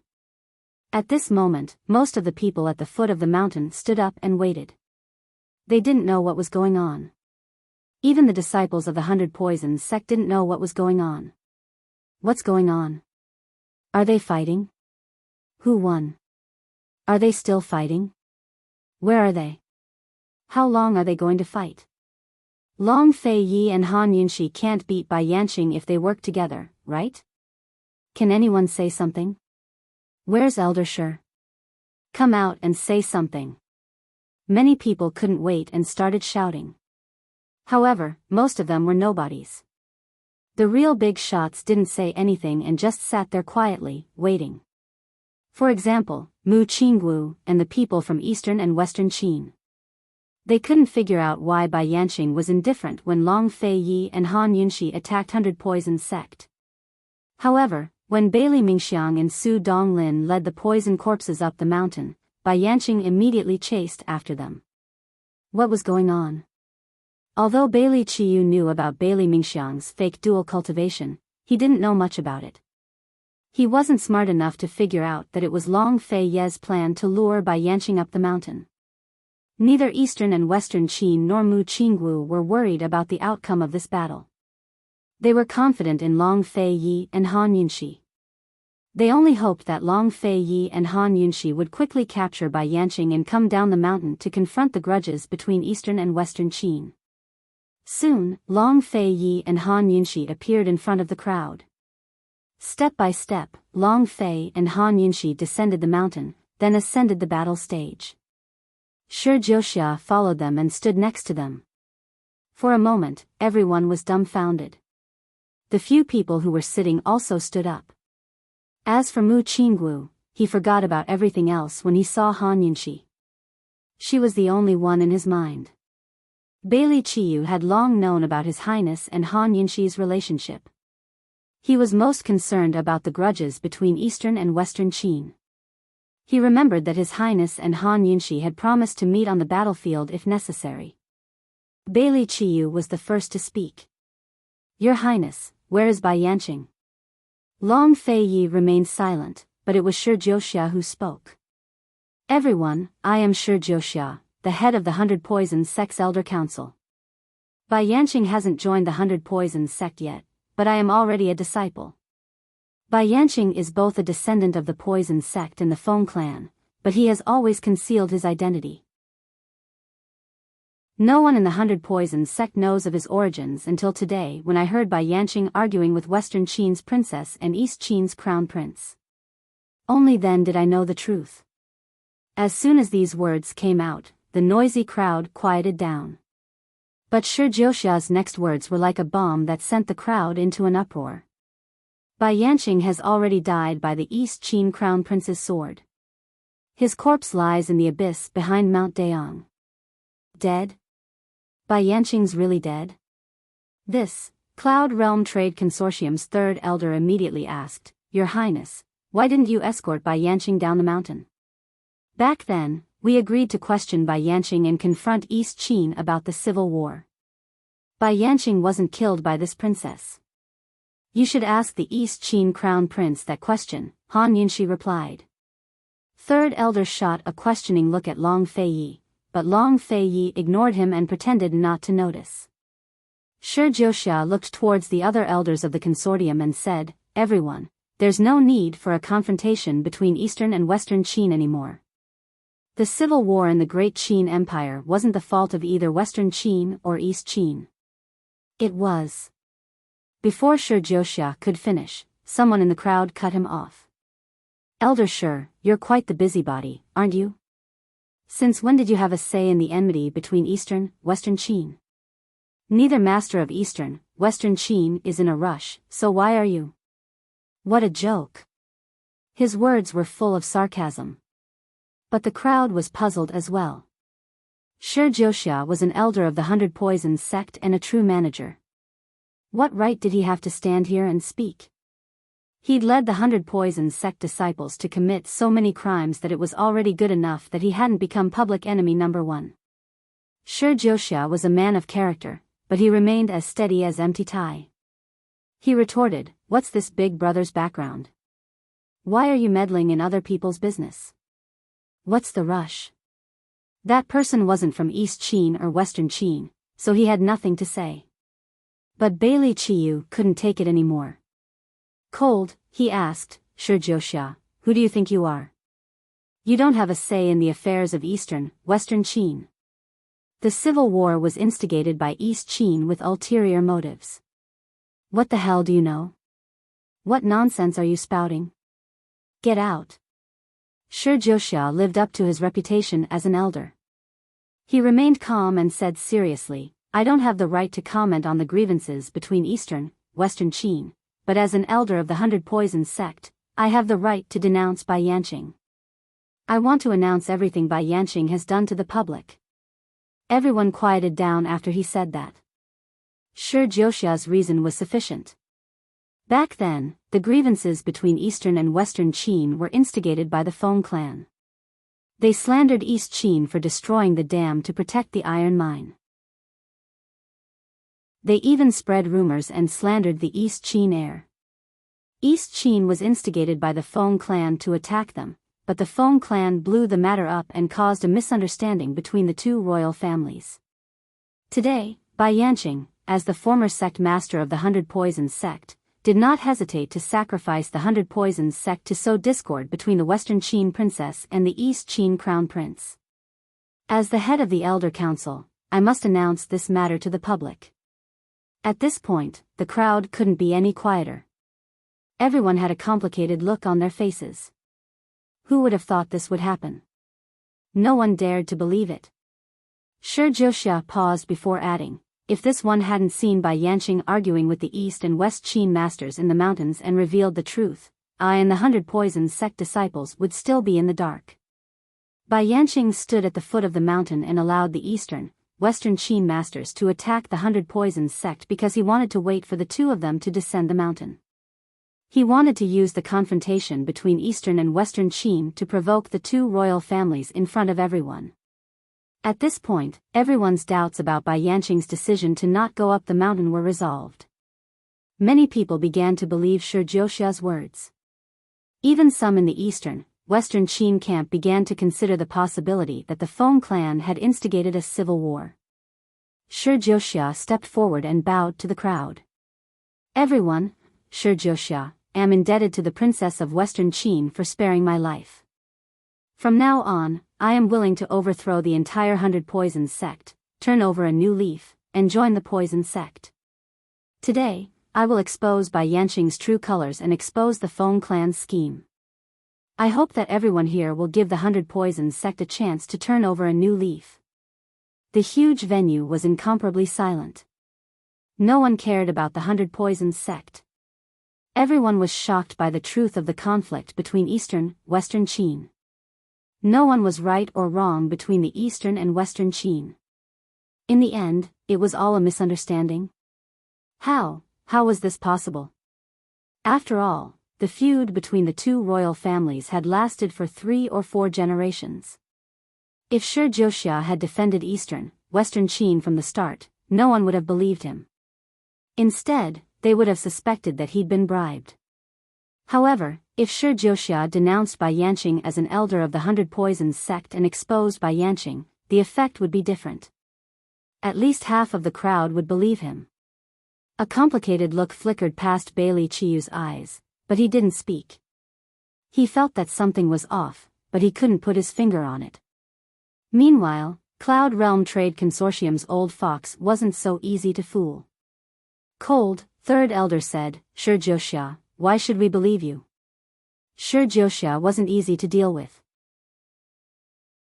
With a cold smile, he replied, this one is only speaking on behalf of the Hundred Poisons sect. You have no right to speak on behalf of Eastern, Western Qin, much less this one. Naturally, Eastern, Western Qin and Western Qin have the final say in their affairs. He then added, Western Qin's princess has already accepted this one's surrender. If Third Elder doesn't believe me, then, Shi Jiuxia's words were such a coincidence. If Third Elder didn't believe him, then he didn't believe Han Yunxi either. Who would openly doubt their own master? Unless he wanted to rebel. Chapter 957. Shi Jiuxia's words rendered Third Elder speechless. But Third Elder wasn't convinced in his heart. He knitted his brows at Han Yunxi, unable to believe what he'd just heard. How could the grudges between generations, the knots between the two imperial clans, and the enmity between the two factions be erased with a few words? They couldn't believe it without hearing it with their own ears. Third Elder bowed respectfully. Princess, there's something fishy about this matter. I ask that you take it seriously.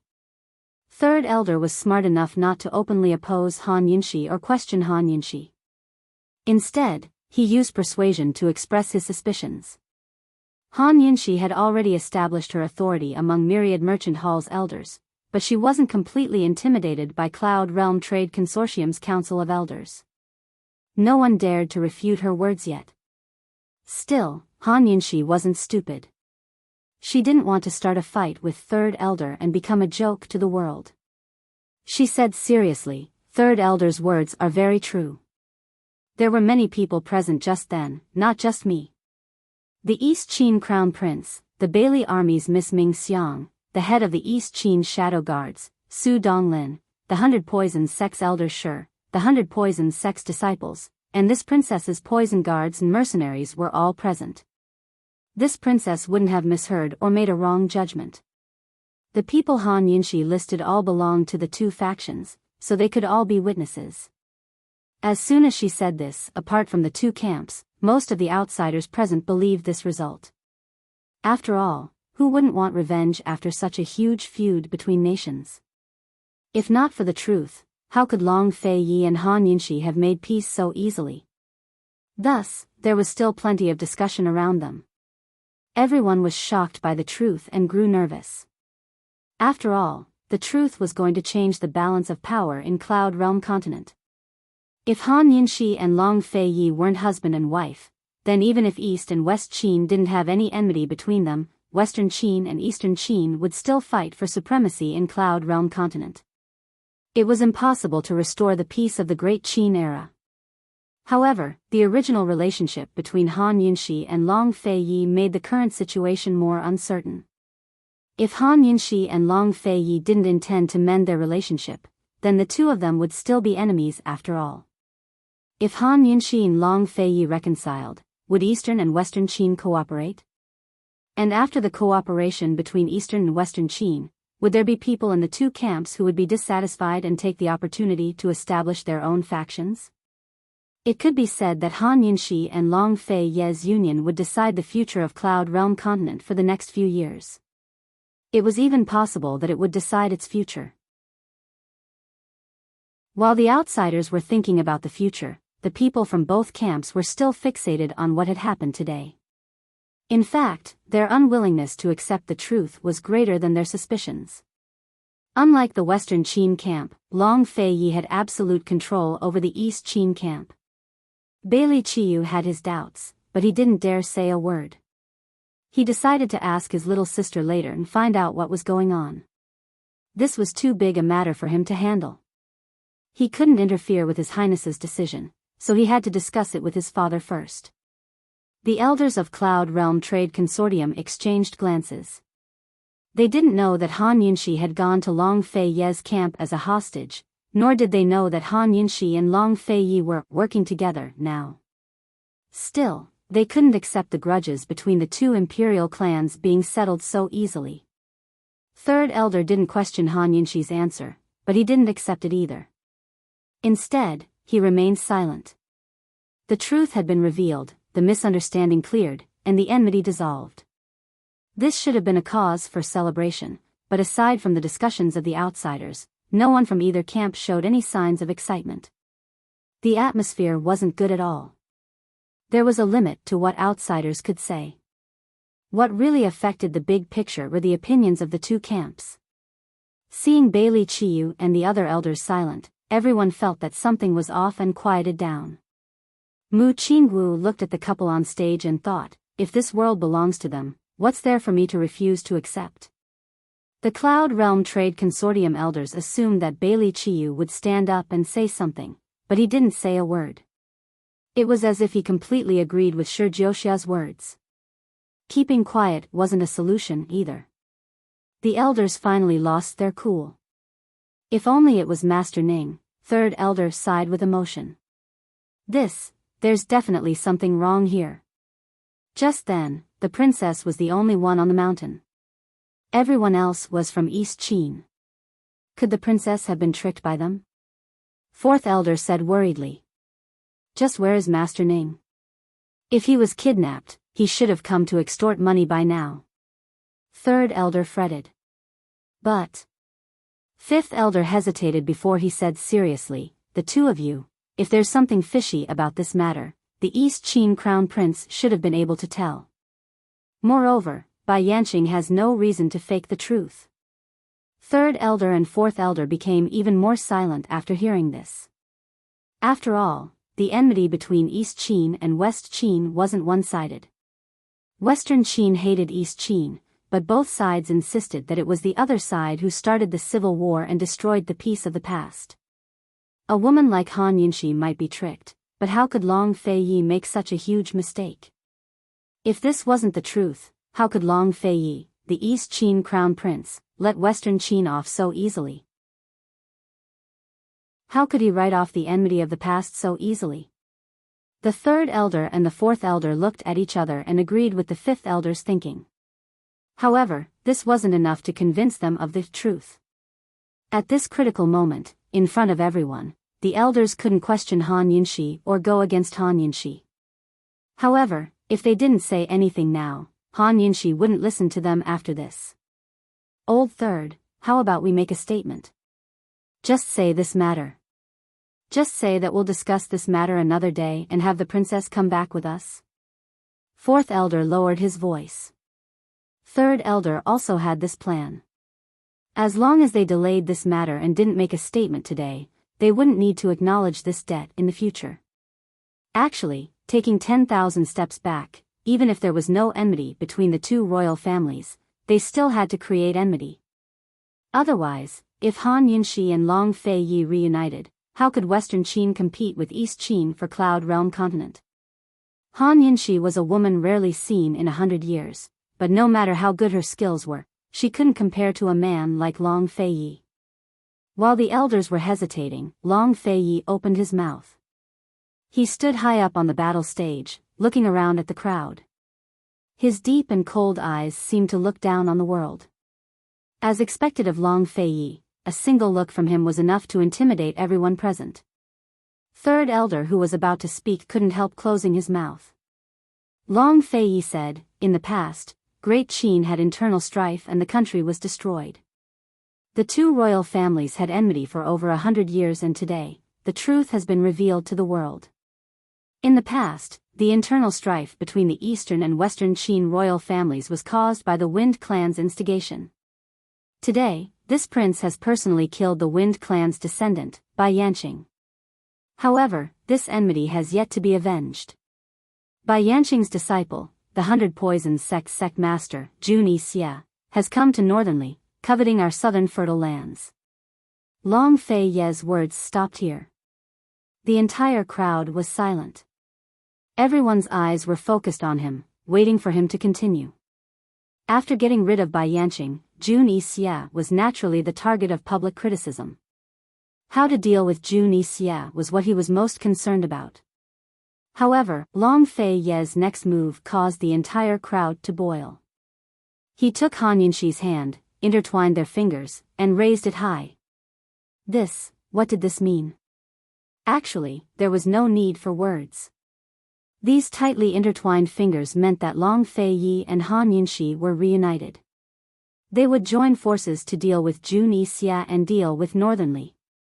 Before Long Fei Yi could continue, Third Elder immediately spoke up, "Your Highness." Unfortunately, Long Fei Yi didn't give him the chance. Long Fei Ye's cold voice suppressed Third Elder's, not only stopping him from speaking, but also making everyone forget about him. Third Elder was extremely embarrassed, but Long Fei Yi continued, "This Crown Prince announces that from this day forth, East Qin and Western Qin will work together to resist the invasions and raids of the Northern Cavalry. We will protect the peace of the Central Plains and the South." Cries of alarm rose from the crowd at his words. If the sight of Long Fei Yi and Han Yunxi holding hands was shocking enough, then Long Fei Ye's words were enough to stun all of Cloud Realm continent. He had never held hands with her so openly and forcefully before, facing the world with her. This was the first time. It would also be the beginning of countless times in the future. Han Yunxi's heart was filled with all sorts of indescribable feelings. She didn't care what Cloud Realm Trade Consortium's Council of Elders thought. Loudly, she declared, "I, the Princess of Western Qin, the wife of Long Fei Yi.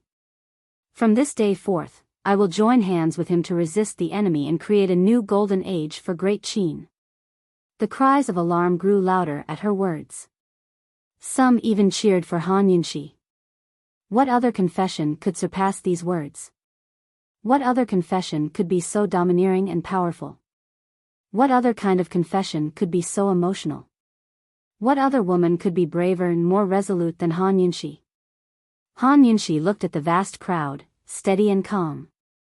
She was a very resolute person. Once she'd made up her mind, she wouldn't change it or turn back. She knew that this was the most courageous decision she'd ever made in her life. Right now, she was looking straight ahead, not at the crowd, but into the distance and into the future. Meanwhile, Long Fei Yi had turned to look at her, his eyes filled with unprecedented tenderness and infatuation. He never thought that he'd see a day like this, when he could see her beautiful profile with such infatuation. All sorts of voices rose from the crowd. Although there were many doubts, the cheers still won out. Bailey Qiyu had long predicted this, so he remained relatively calm. Mu Qingwu smiled bitterly, but only he knew what he was laughing about. The faces of the Cloud Realm Trade Consortium elders all turned white. They would never allow such a thing to happen. Neither would Myriad Merchant Hall's Council of Elders. If Han Yunxi admitted to being husband and wife with Long Fei Yi, then the two of them wouldn't just be working together. Eastern and Western Qin were going to become one. When that happened, wouldn't the D clan have to take orders from Long Fei Yi too? Third Elder couldn't take it anymore. He rushed to the front of the stage and raged, "Princess! You!" Unfortunately, a wave of very orderly exclamations suddenly burst out from the surroundings, abruptly drowning out the latter half of his words. On the stage, Long Fei Yi. Chapter 958. Why were all the spectators suddenly crying out in alarm? That was because Long Fei Yi had suddenly turned around and circled one arm around Han Yunxi's waist. He pulled her close and lifted her chin with his other hand before kissing her domineeringly. Han Yunxi was caught off guard, but she didn't struggle.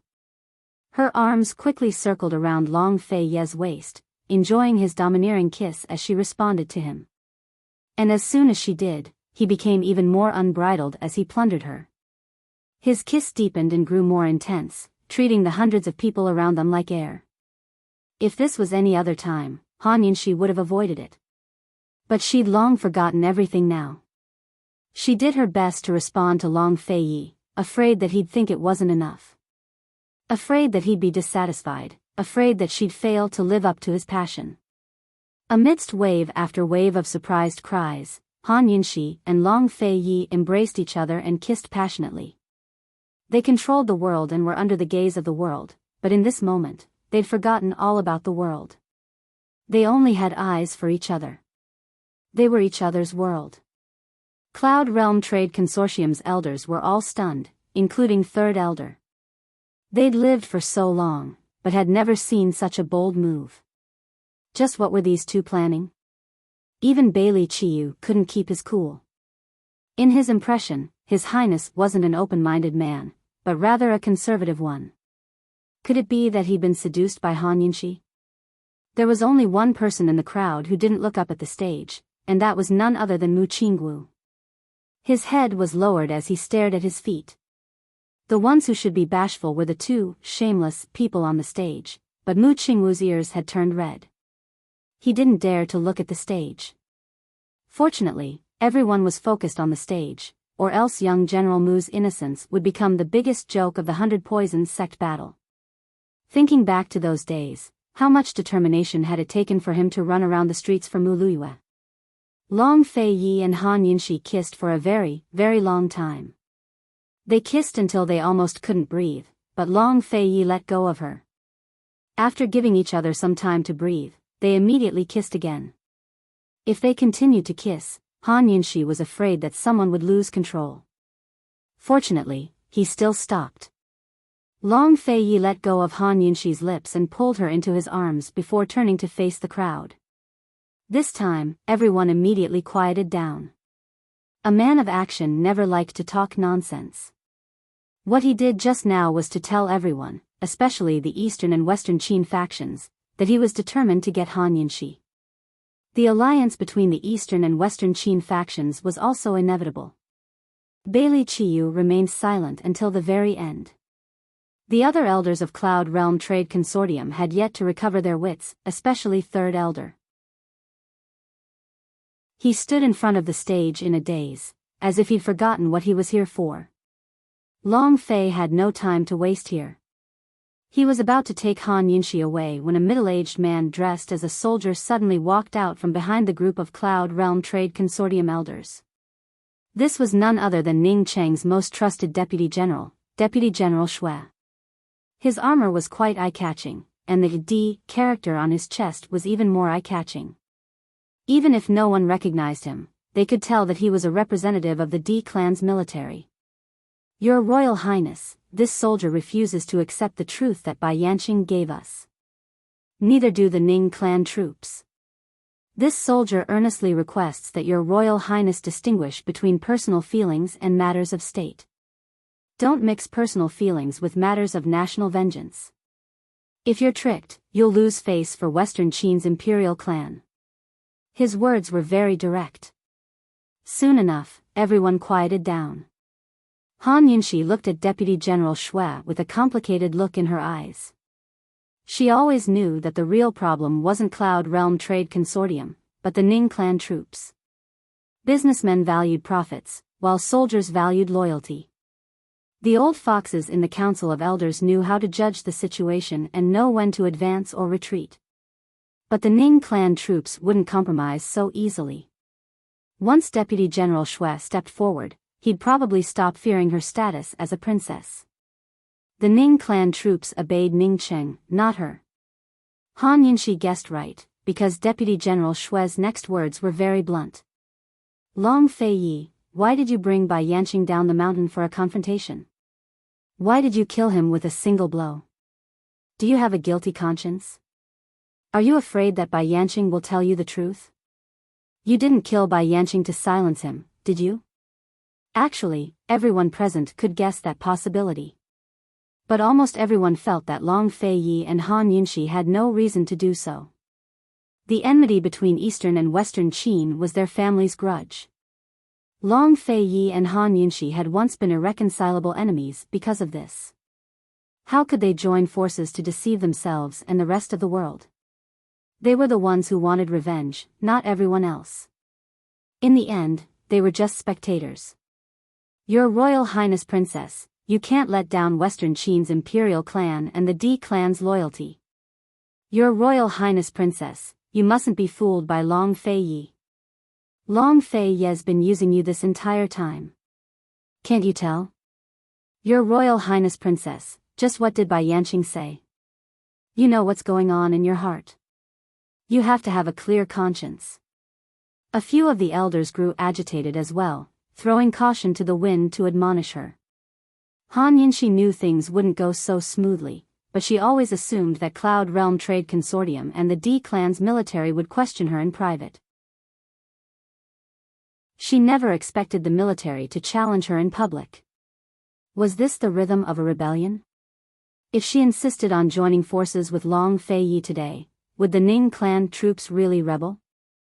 If Ning Cheng was here, what would Ning Cheng's attitude be? Perhaps he'd be the same as the military and trade consortium. After all, the military and trade consortium were absolutely obedient to Ning Cheng. Was the D clan going to force her to abdicate in front of everyone? Threatening her? Making her choose between Long Fei Yi and the D clan? Although she felt uneasy, Han Yunxi still replied calmly, Deputy General Shui, what kind of person do you take this princess for? How could this princess forget about national enmity and family just because of love? Western Qin's imperial clan was destroyed, and this princess was a victim as well. I've been living under someone else's roof since I was a child and suffered all sorts of grievances at the Han estate. I lived in vain for 20 years before I found out about my origins. This princess remembers all of this. If not for the internal strife back then, this princess wouldn't have had to suffer so much. Nor would I be standing here being questioned by a bunch of men like you. Let me tell you, Western Qin's imperial clan's hatred comes from family, but national enmity comes from Western Qin's imperial clan. You're insulting this princess by questioning her like this. You're insulting Western Qin's imperial clan. What right do you have to question this princess? What are your motives? When it came to the truth, Han Yunxi really was lying. However, at this moment, her indignation was not an act. It was real. The D clan claimed to be loyal to Western Qin's imperial clan, but aside from Myriad Merchant Hall's fifth elder, who else in the D clan was truly loyal to a princess like her? In this dynasty, the relationship between monarch and subjects was like that between generals and soldiers. Absolute obedience was emphasized, and the orders of the monarch couldn't be disobeyed. But how could the D clan act like subjects at all? Compared to Long Fei Yi's control over the East Qin camp, Han Yunxi didn't feel like a princess at all. She felt more like the sole orphan of the imperial clan. Deputy General Shui, this princess hasn't forgotten her enmity, but clearly recognized her enemy. If this princess hadn't figured out the truth today, I would have continued to be incited by others. Eastern and Western Qin would never see another day of peace. As Han Yunxi spoke, she looked at the crowd. Let me ask you, if Eastern and Western Qin will never see another day of peace between them, will Cloud Realm Continent ever see a day of peace? Will the common people ever have a day of peace? Han Yunxi's words were sonorous and forceful without a trace of guilt. As she saw it, the grudges of the past were already in the past. Whether it was individuals or countries, they should all look forward. Rather than cling to past grudges, it was better to live well in the present and plan for the future. Those who lived in the past weren't people who loved peace. In the grand scheme of things, grudges, right and wrong, there was only one standard to judge, whether or not they could bring peace to Cloud Realm Continent.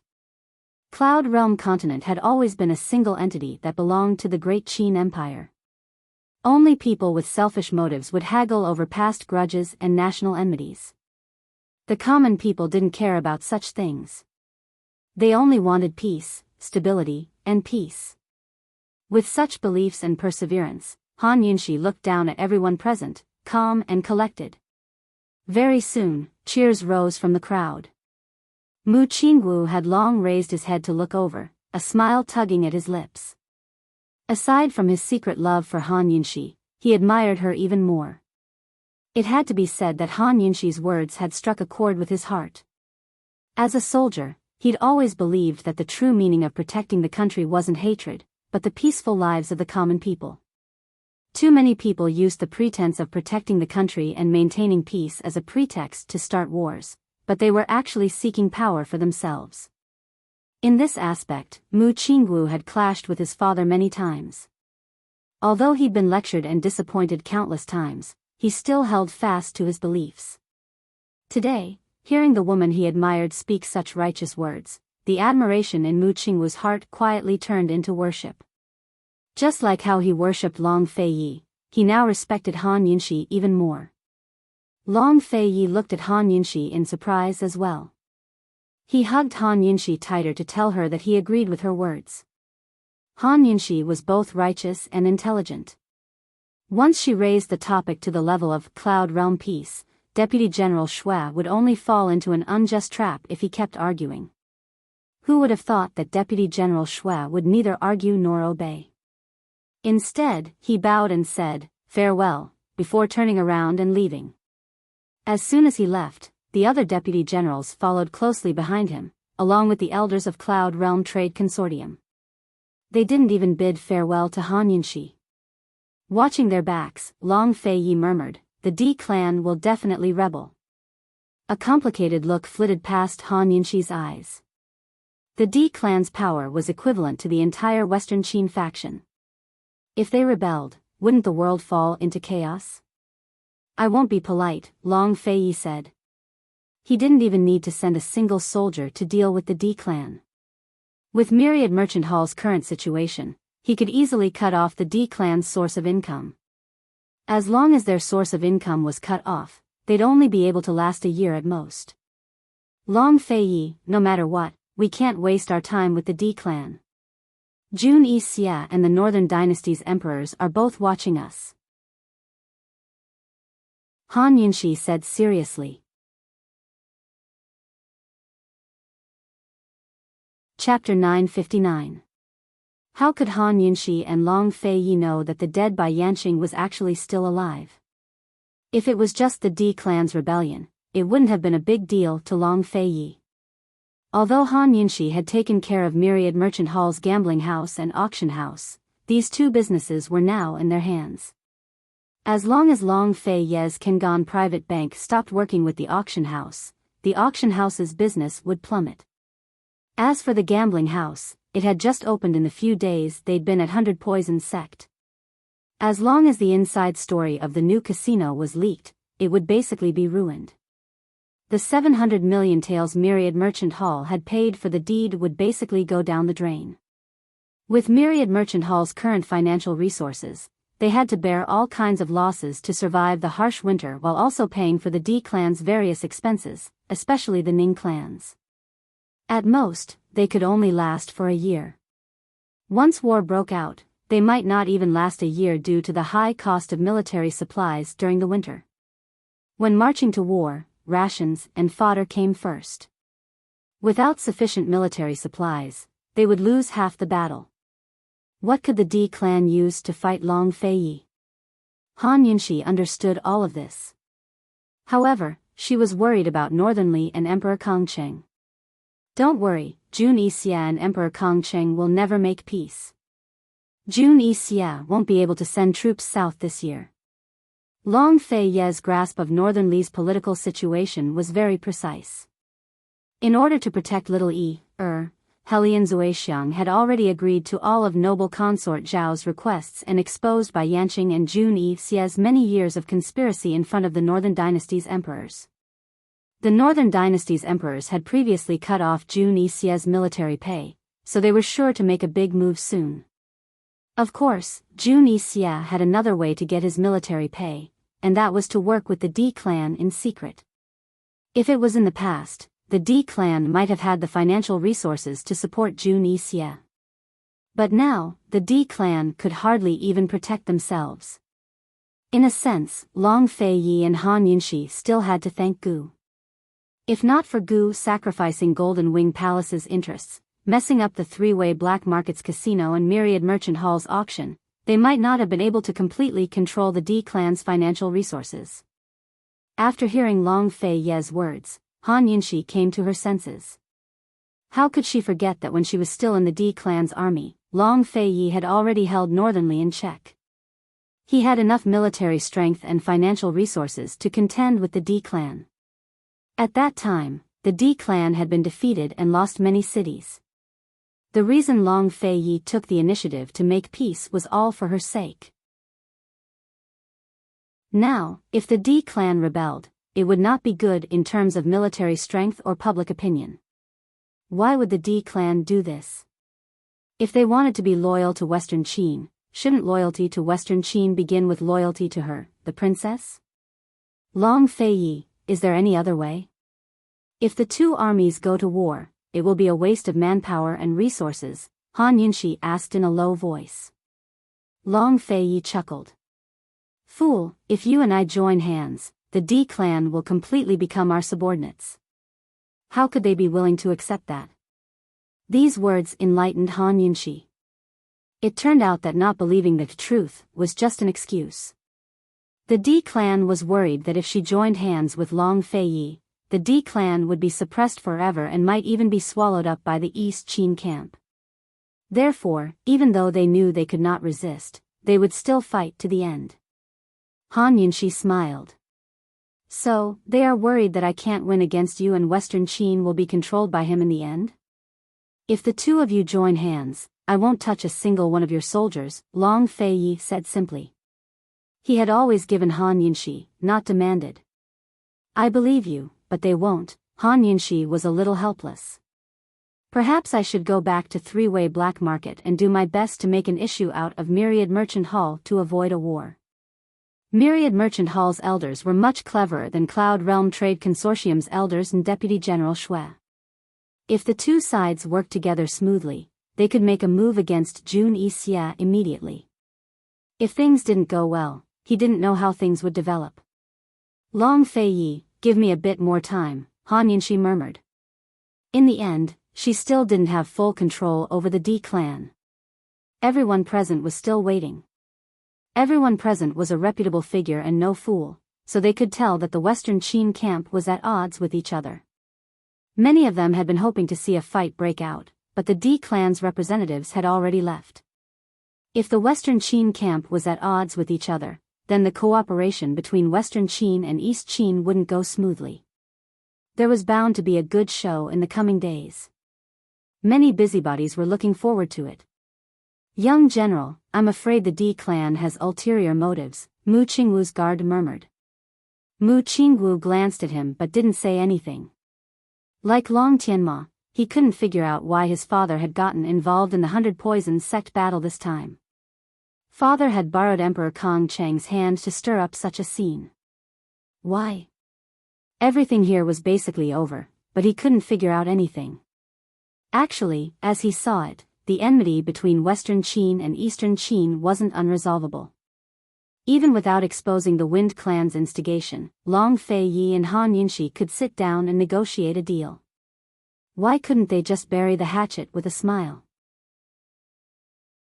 The reason why the enmity had persisted to this day was because of the conflict of interest and the struggle for power behind it. Back then, the Great Qin Empire was ruled by two emperors, East and West, so there were all kinds of hidden conflicts. Otherwise, how could they have been so easily instigated? How could they have started a civil war over a flood? Behind all these enmity was an old saying, a mountain cannot hold two tigers. If not for Han Yunxi and Long Fei Ye's deep relationship, their reconciliation, and the resolution of today's misunderstanding, would the Eastern, Western Qin and Eastern Qin really cooperate sincerely? Wouldn't they continue to fight to the death for territory and power just like before? What enmity, what national enmity, what family hatred? In the end, they were all just excuses. This wasn't a personal matter between Han Yunxi and Long Fei Yi, but a matter between the two camps. In Mu Qingwu's opinion, the 100 Poisons sect incident was enough to affect the overall situation. It wasn't the truth that had been revealed and the enmity between Eastern and Western Qin had been resolved, but Long Fei Yi and Han Yunxi had mended their old friendship and truly joined forces. Therefore, he was very glad that Long Fei Yi had full control over the East Qin camp. Otherwise, the East Qin camp would also have internal strife. Who knew how chaotic this matter would be? At this moment, Long Fei Yi was looking at Bailey Qiyu on the stage. He asked coldly, "Bailey Qiyu, the D clan has many problems. What about your Bai clan?" Bailey Qiyu was on the verge of tears. He thought that as long as he didn't say anything, it would be fine. He could let his father argue with His Highness when he returned. Who knew that His Highness would call him out in public? How should he answer? If he supported it, what could his father say when he returned? He had come today as a representative of the Bai clan. If he opposed it, he wouldn't have the guts to challenge His Highness in front of the entire world no matter how much he wanted to. Everyone's eyes immediately focused on Bailey Qiyu, but he didn't have time to think. He could only bow respectfully with his hands clasped in front. "Everything will be done as your Highness says." Now this is how a subordinate should act. In comparison, Han Yunxi felt that her Western Qin princess title was nothing more than a title in name. Hurry back to the army and discuss the grand plan. We'll head north to fight against Jun Xie. Long Fei Ye's words ended the battle at 100 Poison's sect. Not only did it incite discussion and suspicion amongst the crowd, but it also shook the calm surface of Cloud Realm continent. Various factions began to secretly prepare for war. Once Long Fei Yi headed north to fight against Jun Xie, the true battle of Cloud Realm continent would begin. Once they were out of sight, Long Fei Yi took Han Yunxi's hand and pressed it against his lips. Smiling, he muttered to himself, "Long Fei Ye's wife?" Han Yunxi was magnanimous in front of the crowd, but she was a little embarrassed in front of this guy. She withdrew her hand and prepared to speak when a few shadow guards brought Gu Beiyue over. "Princess, is Bai Yanqing really dead?" Gu Beiyue had been listening from the sidelines. He couldn't believe that Bai Yanqing had died just like that. "I stabbed him in the heart and confirmed that he stopped breathing. I kicked his body into the abyss behind the mountains," Long Fei Yi said. Gu Beiyue finally believed him, but his brows furrowed. He seemed uneasy about today's events, but since things had already come to this, he closed his eyes without a word. He had rushed here to meet them for another important matter. "Princess, do you have any news of Lil Thing?" Gu Beiyue asked anxiously. Han Yunxi had been thinking about this as well. She shook her head. If Lil Thing was trapped by Bai Yanqing, would the poison storage space have shattered after Bai Yanqing's death? She really didn't know much about the poison storage space. She didn't control it, but felt like she was being controlled by it instead. She was being forced to cultivate step by step, so she didn't have much control over it. Gu Beiyue didn't know much about the poison storage space either, so he analyzed carefully. "Princess, if the poison storage space had shattered, Lil Thing would have come looking for you already. The only thing in the world that could trap Lil Thing was the poison storage space." Although they hadn't gotten any confirmation from Bai Yanqing, there was an 80 to 90% chance that Lil Thing was trapped in the space. If Lil Thing was in the same mountain, it would be able to find Han Yunxi immediately once it was free. Therefore, after analyzing it this way, Bai Yanqing's poison storage space hadn't shattered. "You mean, Bai Yanqing's poison storage space hasn't shattered?" Han Yunxi was shocked. "He's dead, but the poison storage space hasn't shattered. Could it be that Bai Yanqing's soul was still in the poison storage space even after his physical body died, maintaining the space?" Thinking up to here, Han Yunxi felt goosebumps rise on her hands. What kind of space was the poison storage space? Did it have anything to do with her soul transmigrating here? Long Fei Yi looked at her with a serious expression, his eyes so deep that she couldn't see the bottom. Gu Beiyue was also very surprised. He hesitated for a moment, then suggested, "Your Highness, Princess, why don't we take a look at the body first before we discuss?" Long Fei Yi didn't object. The three of them waited for the shadow guard for a while before rushing to the cliff at the back of the mountain. They quickly reached the cliff. Bai Yanqing's blood had already dried and spilled all over the cliff. There were many poisons that the detoxification system didn't record. Although the detoxification system couldn't analyze them, it would still alert Han Yunxi that something was wrong. If it wasn't for the fact that they were in 100 Poisons sect, which was filled with poisonous plants and animals, Han Yunxi might have noticed Bai Yanqing's blood. After killing Bai Yanqing, Han Yunxi couldn't stand the incessant notifications and turned off the detoxification system. Long Feiyi carried Han Yunxi while the shadow guard carried Gu Beiyue. The group quickly flew down the cliff and into the abyss. Chapter 960. Long Feiyi landed first with Han Yunxi. This abyss was much deeper than they had imagined. It was like a deep ravine with a small stream flowing through it. The vegetation was lush and covered the sky. It was very cool and even the air was humid. Han Yunxi and Long Feiyi looked around but did not see Bai Yanqing's body. They did not notice anything strange. After all, Long Feiyi had stabbed Bai Yanqing in the heart personally. Moreover, after Bai Yanqing fell off the cliff, his body was hanging on a tree. Long Feiyi had personally checked his breathing. After confirming that he was dead, he kicked the body down the abyss. Even if he was still gasping for his last breath, how could he not die after falling from such a high place? Perhaps even his body could not be preserved. They only thought that the body was nearby and were not in a hurry to look for it. Instead, they waited for the shadow guard to bring Gu Beiyue down. Han Yunxi was not in a good mood, especially in this abyss. Her depressed mood was written all over her face. Long Feiyi had already noticed it. He said in a low voice, "Don't worry.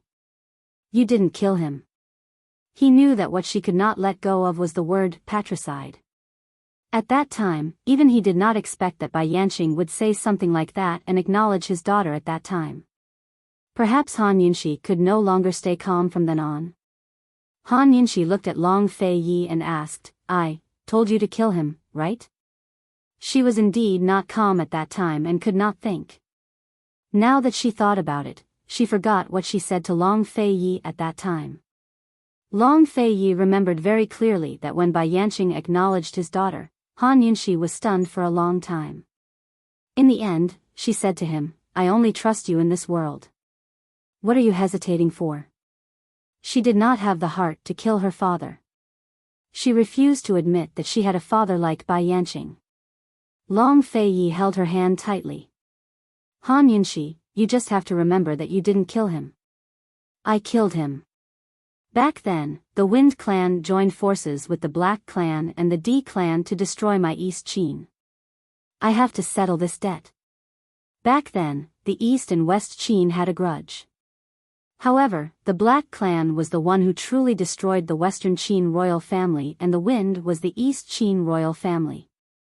Today, even if Han Yunxi did not make up her mind, Long Feiyi would not show mercy. Han Yunxi then looked up at Long Feiyi.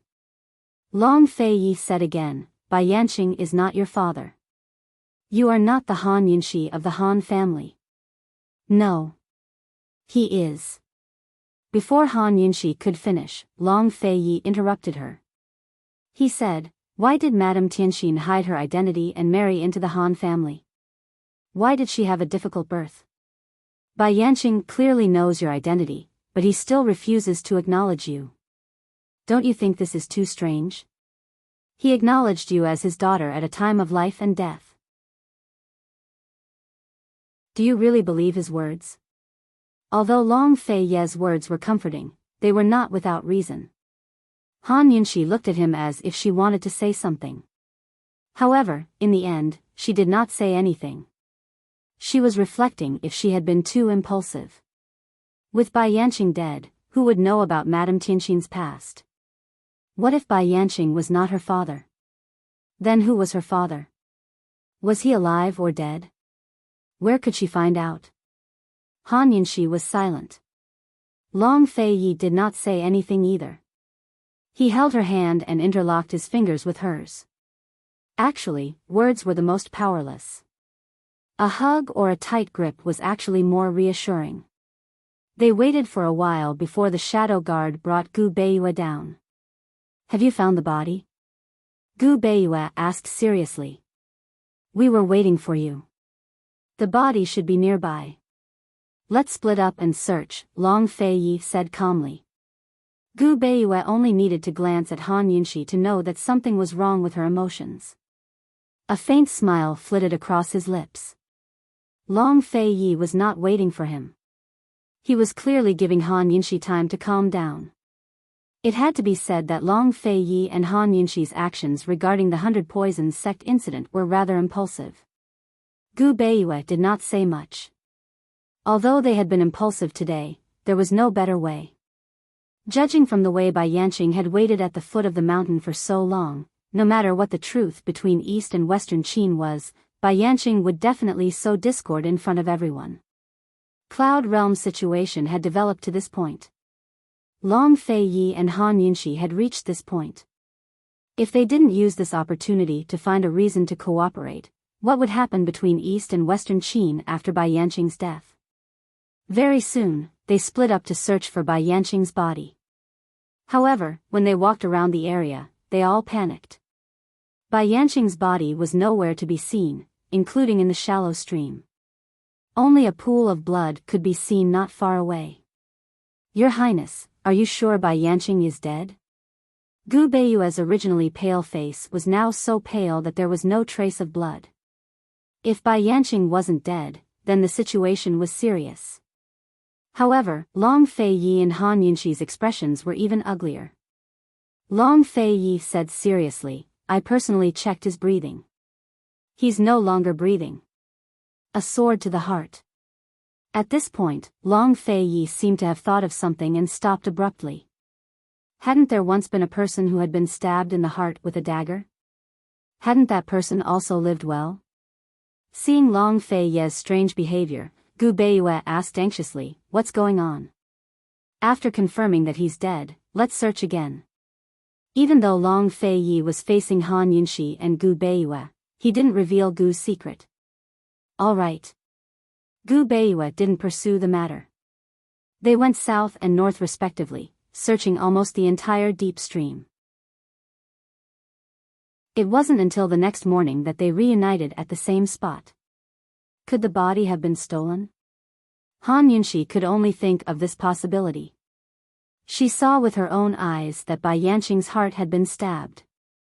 Moreover, it wasn't caused by sword qi, but by the profound frost sword. How could he have survived in such a situation? Next, Long Fei checked Bai Yanqing's breathing. As she saw it, he was being exceedingly cautious and even superfluous. The possibility of the body being stolen isn't high. Gu Beiyue said seriously. In 100 Poisons sect, other than Bai Yanqing and Jun Yixia who were highly skilled in martial arts, everyone else had won with poison. Even that girl Bai Yuqiao's martial arts were average. Almost no one in 100 Poisons sect could go down such a deep abyss. Moreover, Shi Jiuxia had surrendered to Han Yunxi on the spot. Who else in 100 Poisons sect would take such a risk to search for Bai Yanqing's body? Since he was already dead, it was useless even if they found it. Could it have been bitten by a poisonous beast? Han Yunxi asked again. However, when she said this, even she herself felt that it was untenable. Poisonous beasts that ate corpses were extremely rare. Even if they did, they would have left traces whether they killed the body on the spot or dragged it away. But besides a pool of blood, they didn't find any other traces. The three of them fell silent. Actually, they all had the same worry, but they didn't say it out loud. In the end, it was Gu Beiyue who spoke up first. Your Highness, Princess, Bai Yanqing might have faked his death. But he clearly, Han Yunxi was about to retort, but Long Fei Yi cut her off. Have you heard of the poison sect's poison Gu humans? Back when he found out that Gu hadn't died after being stabbed in his heart, he had been investigating the reason. The poison sect had been caught by Medical City because of their research on poison Gu humans. In the end, the entire sect was destroyed. Rumor had it that the method to raise poison Gu humans hadn't been successful, and Gu's father, Academy head Gu, had been secretly researching the secret recipe for raising poison Gu humans all this time. But did any of the poison sect's direct descendants succeed in researching the secret recipe? Did the poison sect's direct descendant gain control of the recipe and succeed? Who could say for sure? Who could guarantee it? Long Fei hadn't believed it at first, but Gu's appearance changed his mind. Gu Yintian's secret had been exposed at Medical City's medical skills competition. Although he'd been secretly researching the poison sect's secret arts all this time, it seemed that he hadn't succeeded in his research based on what he'd found in the underground chamber. It seemed that Gu hadn't been raised into a poison Gu human by Gu Yintian. But Gu's immortality was an ironclad fact. So why hadn't Gu died? Gu was familiar with everything about the poison sect. Could he have used other means to raise himself into a poison Gu human? At this time, Long Fei didn't have time to think about Gu. He only knew that immortals did exist in this world. When he killed Bai Yanqing, he hadn't considered that possibility at all. Time had been tight. First, the mercenaries and poison guards couldn't hold on for long. If they delayed any longer, sure Jiuxia wouldn't be the only one coming. The more people knew about this, the more troublesome it would be. Second, Bailey Mingxiang had also been poisoned, leaving Han Yinshi limited time to treat the poison. Third, the people at the foot of the mountain couldn't wait for long. Now that he thought about it carefully, Bai Yanqing was a direct descendant of the poison sect. If he hadn't died after being struck, he had to be a poison Gu human. Poison Gu human. Gu Beiyue broke out in cold sweat. Han Yinshi's face was deathly pale, and she didn't speak for a long time. The two of them had only just realized what was going on. Poison Gu human was enough to explain the strange disappearance of the corpse. Bai Yanqing wasn't dead, so they were in big trouble. Bai Yanqing had an immortal body, so they were in even bigger trouble. Long Fei was the calmest of the three. He asked seriously, what exactly is a poison Gu human? There were many legends about poison Gu humans. Some said they were immortal, indestructible, and immortal. Others said they were invulnerable to weapons and poisons. There were even some who said that poison Gu humans were the evolved form of poison corpses and could be controlled by their masters. Gu Beiyue shook his head, and so did Han Yinshi. The poison Gu man was a legend of the poison sect to begin with. Forget them, even the elders of Medical City might not have a definite answer. A complicated look flitted through Long Fei's eyes. It looked like he still had to meet Gu again, even though he didn't want to see that untrustworthy fellow ever again. Is there a way to kill a poison Gu human? Long Fei asked again. Your Highness, the problem at hand isn't how to kill Bai Yanqing, but how to stop him. Gu Beiyue said seriously. Once he shows up, everything we said today will be overturned. Han Yinshi was worried about this as well. Bai Yanqing only needed to show up and he didn't need to say anything to overturn everything she and Long Fei had said today. No matter what the world thought, the Eastern, Western Qin and Eastern Qin factions would definitely be dissatisfied. Forget her, even Long Fei would find it hard to convince the masses. Your Highness, today's matter lacked consideration. Gu Beiyue didn't want to say much at first, but since Bai Yanqing wasn't dead, he had no choice but to say it. Gu Beiyue and Han Yinshi were worried that Bai Yanqing would expose their lies today, but Long Fei wasn't as worried. He looked at Han Yinshi and asked, do you regret it? Chapter 961. Regret? Han Yinshi's first reaction was to shake her head. She had made this decision at the three-way black market and had persisted until now. Although it seemed like a wrong decision now, she did not regret it. She did not want to regret it. When she first learned about Long Fei's childhood, she made this decision. She only had one thought, and that was to stand side by side with Long Fei, hand in hand, and be together openly. This man's literary and military skills were unparalleled. This man's lofty ambitions were also unparalleled.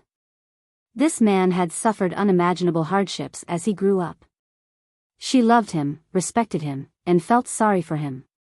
This kind of person should not be bound by hatred. He should not live for East Qin, he should live for himself. Whether it was his ideals or his ambitions, he had the right to go further and fly higher. She did not want the hatred between East and West Qin to drag him down. She did not want him to give in again and again because of her. She wanted to be his support, not his stumbling block. In the current situation, the battle at 100 Poisons sect was their best opportunity. If they missed this opportunity, she did not know how long they would have to wait. Perhaps after leaving 100 Poisons sect, they would have to go their separate ways. Seeing Han Yunxi shake her head, Long Fei Yi seemed to feel that it was not enough. He looked at Han Yunxi and asked seriously, "Answer me." Han Yunxi threw caution to the wind and said loudly, "I won't regret it. East and West Qin have no grudges. There will never be hatred between us." Wasn't that what Long Fei Yi had been waiting for? He pulled Han Yunxi into his arms and hugged her tightly before letting go. As long as she did not regret it, it was enough. What kind of mess could he not clean up after her? Now that Gu Beiyue had returned, even Bai Yanqing could not stir up the world that he was determined to conquer. Long Fei Yi said, "We don't need the truth, we just need an opportunity to cooperate. The world is full of people, and everyone has their own opinions about what is right and wrong. Even if Bai Yanqing shows up and exposes everything we did today, so what? Not everyone in the world would believe what he said." After Long Fei Yi finished speaking, he turned around and instructed the Shadow Guard, "Pass down the order. Spread the news that Bai Yanqing escaped by faking his death after being stabbed in the heart." As soon as Long Fei Yi said this, Gu Beiyue, who had been tense all this time, suddenly relaxed and smiled. In the end, he was still inferior to Long Fei when it came to scheming. Long Fei Ye's preemptive strike had caught Bai Yanqing off guard. If they waited until Bai Yanqing showed up to explain everything that had happened today, the world would definitely not believe them. However, if they made the first move and released the news that Bai Yanqing had faked his death, the public would still support them more when Bai Yanqing appeared again. Moreover, Long Fei's declaration of "the sword in the heart won't die" would probably shake all of Cloud Realm continent. Bai Yanqing's background as a descendant of the Poison sect would definitely make the world think of the legendary Poison Gu humans. The Poison sect was already viewed as a public enemy when they researched the secret recipes for Poison Gu humans, much less Bai Yanqing. No matter whether he was really a Poison Gu human or not, the world would dread him and view him as an enemy.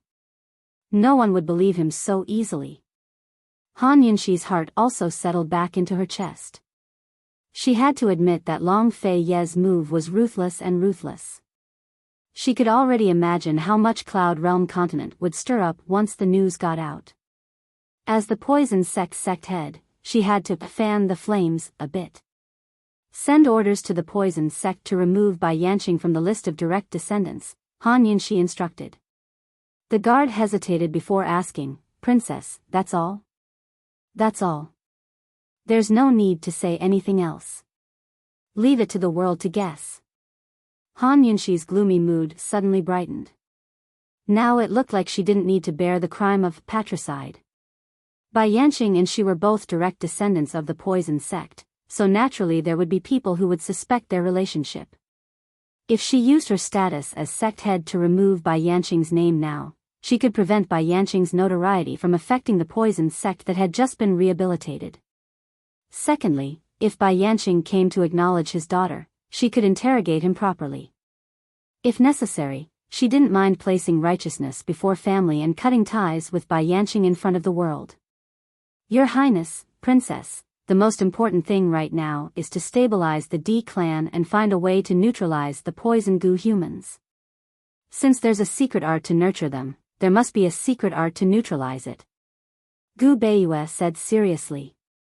Long Fei Yi and Han Yunxi both agreed on these points.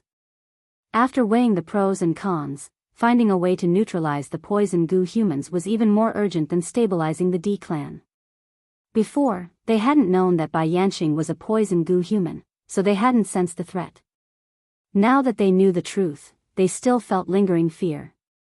In truth, even if they joined forces, they still wouldn't be a match for Bai Yanqing. Bai Yanqing must have hidden his true strength because he had his own misgivings and didn't want to become public enemy number one. Everyone in this world yearned to be immortal and live forever. But who wouldn't be afraid when an unkillable monster like that appeared? Who wouldn't want to destroy such a monster? Even the major factions would do everything in their power to destroy it if they couldn't control it. A monster like this not only threatened the safety of the common people, but also the rule of the various major factions. As for the D clan, let's have Kangon Private Bank put some pressure on them first. Long Fei said. Although the myriad merchant hall elders didn't know that Kangon Private Bank belonged to Long Fei's faction, they all knew that it had close ties with Han Yinshi. As long as Kangon Private Bank put pressure on the auction houses, the myriad merchant hall elders would understand that Han Yinshi was planning to make a move against the D clan's treasury. They only had two choices: help Han Yinshi convince Cloud Realm Trade Consortium and the Ning clan troops, or join forces with the consortium and the Ning clan troops to resist Han Yinshi. There were many factions within the D clan as well. If they wanted to control them, they had to sound them out first before making any plans. Alright, Han Yinshi nodded. She wanted to test the strength of the D clan's support for peace. There was still no news of Ning Qing being kidnapped by Bai Yuqiao. If Ning Qing was here, things would be much simpler. The most direct and effective way to control the D clan was through Ning Qing. Actually, she didn't have such a strong desire for control. Instead, she hoped that Ning Qing could set aside his years of obsession and join forces with Long Fei to deal with the Wind clan. Back then, Ning Qing had abandoned commerce for the army and started as a small soldier. It hadn't been easy for him to build such a large army. The D clan was a family of merchants who had been doing business for generations. What they needed most was peace and prosperity. Han Yinshi had always thought that if Ning Qing hadn't joined the army and the D clan hadn't put so much thought into military affairs, perhaps Kangon Private Bank wouldn't be Cloud Realm Trade Consortium's biggest bank today. Cloud Realm Trade Consortium's businesses wouldn't have been destroyed so easily by Long Fei either. The fatal flaw of the Ning clan troops was that Ning Qing had been getting very little money from the national treasury over the years. He was using Cloud Realm Trade Consortium to support the Ning clan troops. As long as Cloud Realm Trade Consortium's finances were in trouble, the entire D clan would be in trouble as well. Although Long Fei was a rich man, the Bailey Navy had been raised by the Tianning Imperial Court. Moreover, they'd continued to do so until Tianning fell into civil strife and Emperor Tianhui fell from power. Meanwhile, Long Fei rarely supported the troops in the south with their salaries. Most of them were raised by the powerful families and financial groups of the south.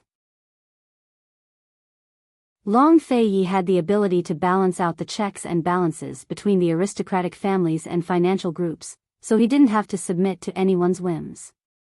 Even if the Bailey army was dissatisfied with Long Fei, the aristocratic families and financial groups of the south would still support Long Fei.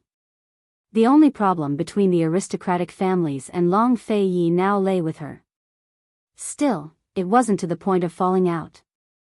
Last time, when she'd met with difficulties at the South Central Region's Commander-in-Chief's estate, the aristocratic family heads had only targeted her. They didn't dare to touch Long Fei. The southern families and financial groups simply wanted to marry off their daughters to Long Fei, but that was still a long way off.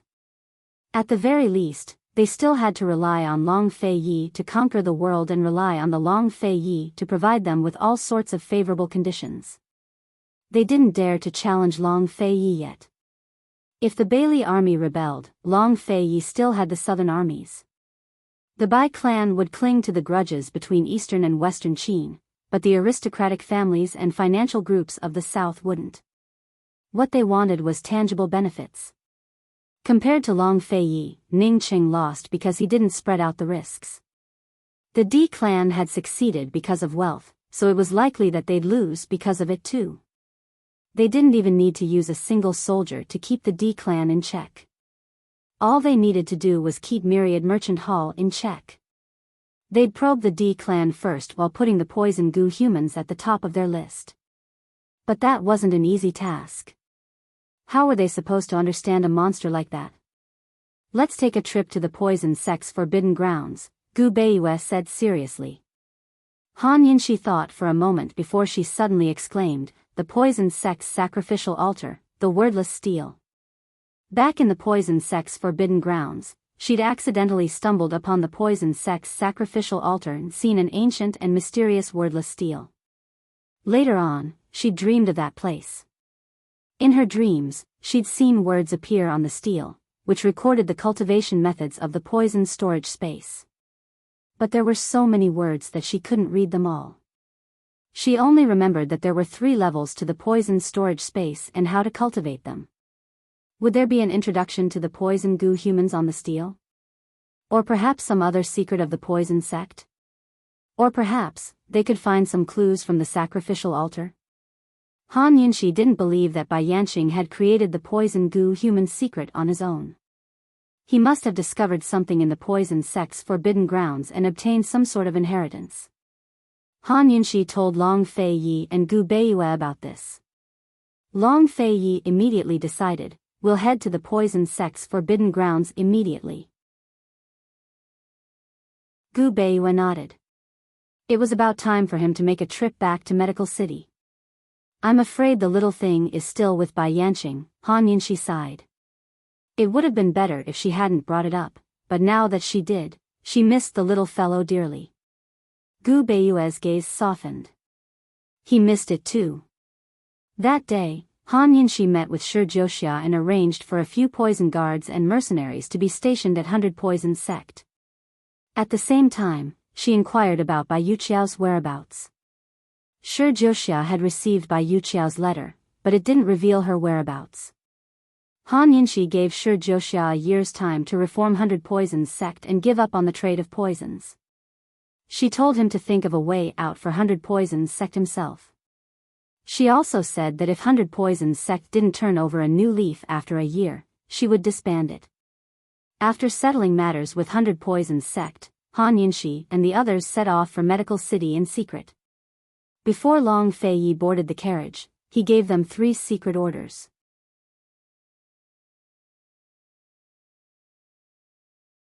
Chapter 962. Long Fei Ye's 3 secret orders were as follows. Warn Gu that he would suffer the consequences if he didn't come to see him. Order Bailey Mingxiang to change their route and wait in Medical City. Keep a close eye on all the routes from 100 Poisons Sect to Northernly, in case Bai Yanqing went north to seek refuge with Jun Yixie.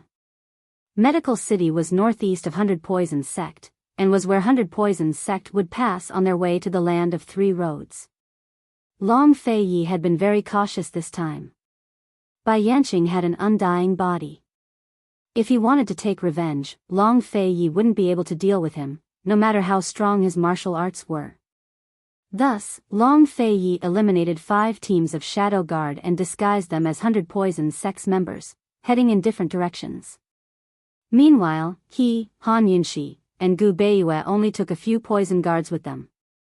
They entered the deep mountains and forests of western Zhou's eastern region and secretly headed for the Poison Sect.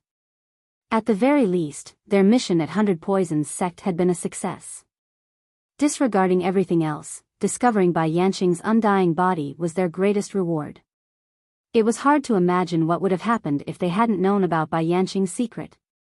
Bai Yanqing must have never imagined that Long Fei Yi would purposely go down the abyss after kicking his corpse into it. At this very moment, Bai Yanqing was heading west. He had no intention of going to Northernly to seek refuge with Jun Yixie. West? Where was he going? Only he himself knew. After Long Fei Ye's group left, news that Bai Yanqing was a poison goo human spread quickly. Emperor Kong Cheng and Long Tianma were still in Great Central County when they heard the news. Even Mu Qinggu was scared out of his wits, to say nothing of the 2 of them. Poison goo human? How is that possible? Emperor Kong Cheng had been restless all afternoon. Long Tianma was silent, but his expression wasn't any better. Long Tianma didn't say anything. As a subordinate, Mu Qinggu couldn't be too unruly in front of outsiders. He was also silent. Emperor Kong Cheng had just sat down when he stood up again. Could this be a scheme by Long Fei Yi and Han Yinshi? Tell me, how is this possible? Wasn't the poison sect destroyed by Medical City back then? They have no reason to make up such a rumor, Long Tianma said lightly. What are you afraid of? Bai Yanqing has no enmity with you or me. Even if the sky collapses, we still have Eastern, Western Qin, and Northern Li to support us. Emperor Kong Cheng disagreed with Long Tianma's opinion. You can't say that. If Bai Yanqing really is a poison goo human, then wouldn't the world be his sooner or later? A poison corpse was enough to fight against dozens of soldiers, wouldn't a poison goo human be even more so?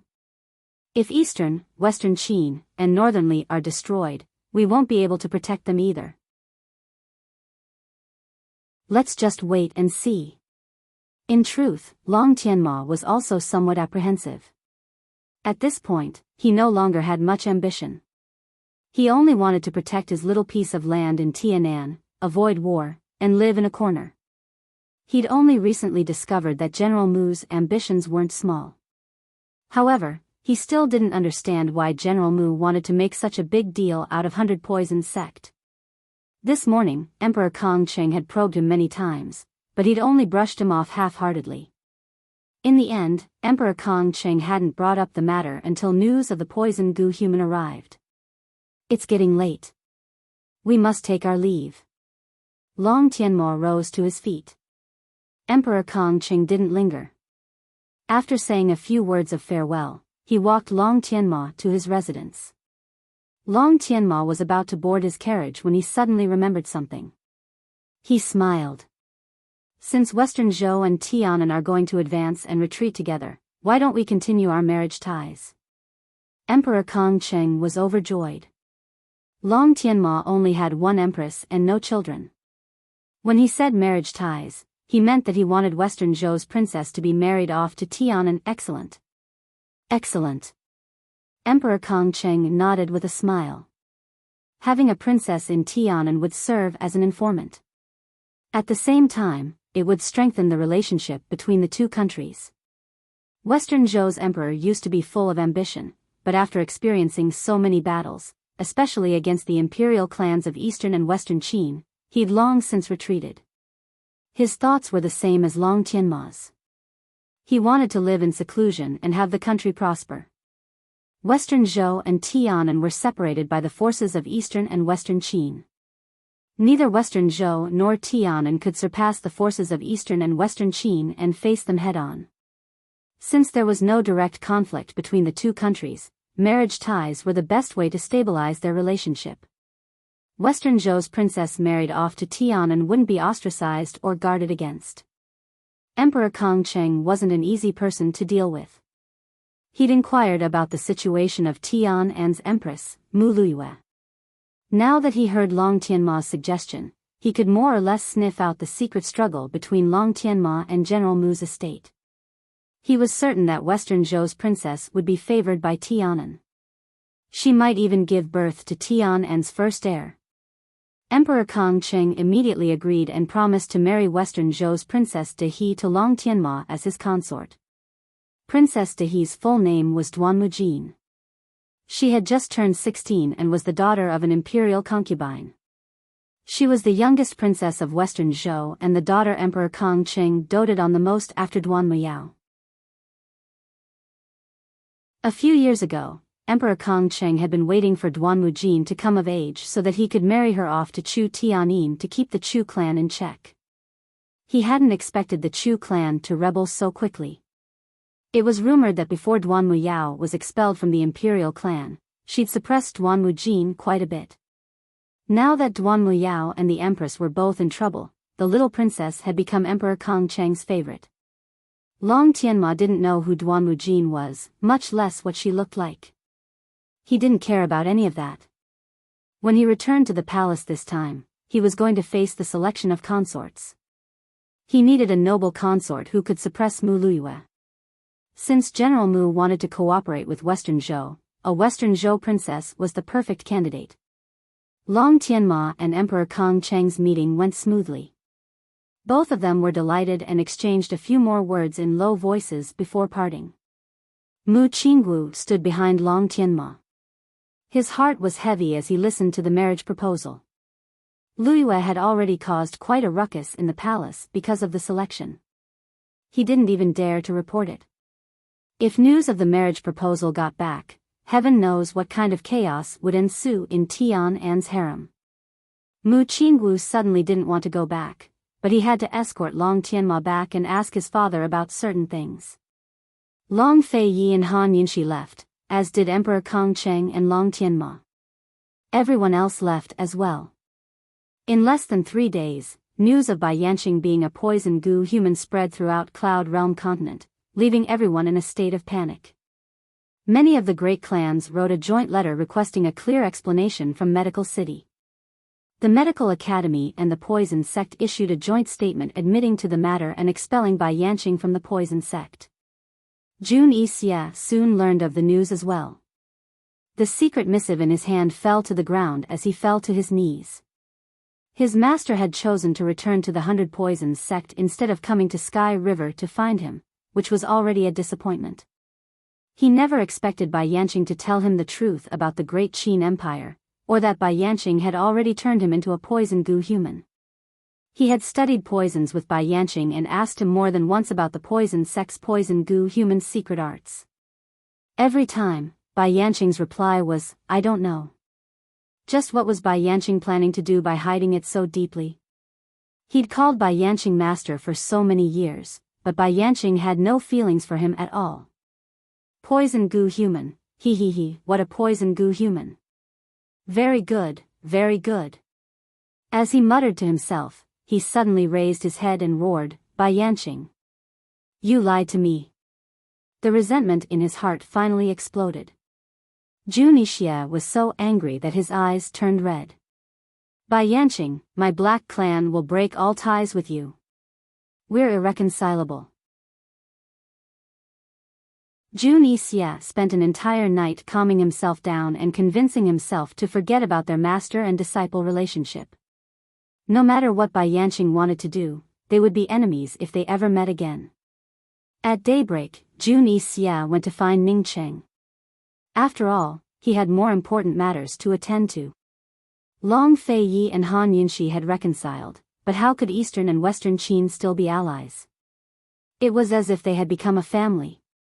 He'd like to ask Ning Cheng what he thought of the matter. When Long Tianma came over, Ning Cheng had just woken up. There were wine jars all over the floor and the air was still filled with the smell of alcohol. Of course, those wine jars were military wine and not the ones Bai Yuqiao bought. "What's the matter? Trying to drown your sorrows with alcohol?" Jun Yixia asked sarcastically. "You, the princess of Western Qin, can finally be together with Long Feiyi. Ning Cheng, you're done for." Ning Cheng raised his head and looked at him. He was drunk and despondent. He sneered, haven't I been done for a long time?" Jun Yixia suddenly grabbed him by the collar and said angrily, "Ning Cheng, you said that the world is mine and Han Yinshi is yours. You better get your act together. You want 30,000 war horses, right?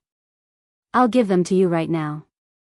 Ning Cheng's dejected eyes flashed, but he still pretended to be dispirited. He pulled Jun Yixia's hand away, turned around, and fell from the warm couch to the ground. He pointed at Jun Yixia and laughed drunkenly. "Okay, it's settled then. The world is Long Feiyi's and Han Yinshi's. Han Yinshi's and Long Feiyi's. Long Feiyi's. Jun Yixia was already furious. When he heard this, he became even angrier. He brought a basin of cold water and poured it on Ning Cheng's head without hesitation. Then, he smashed the metal plate on his face. "Ning Cheng, wake up. Wake up right now." Ning Cheng rubbed his temples, looking as if he had just woken up. He glanced at Jun Yixia and walked out without saying a word.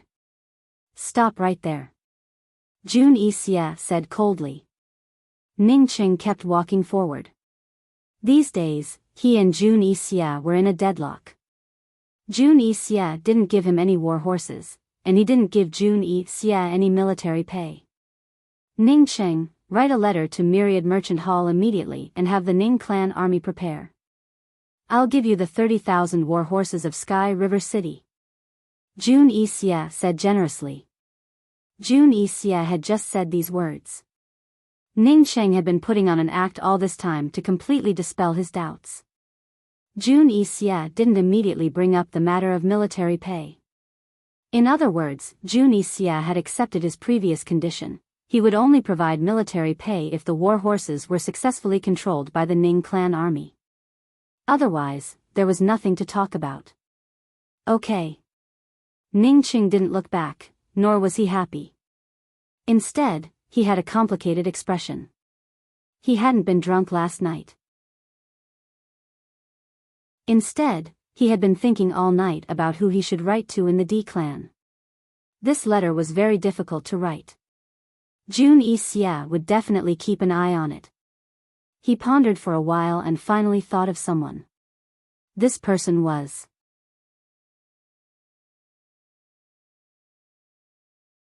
Chapter 963.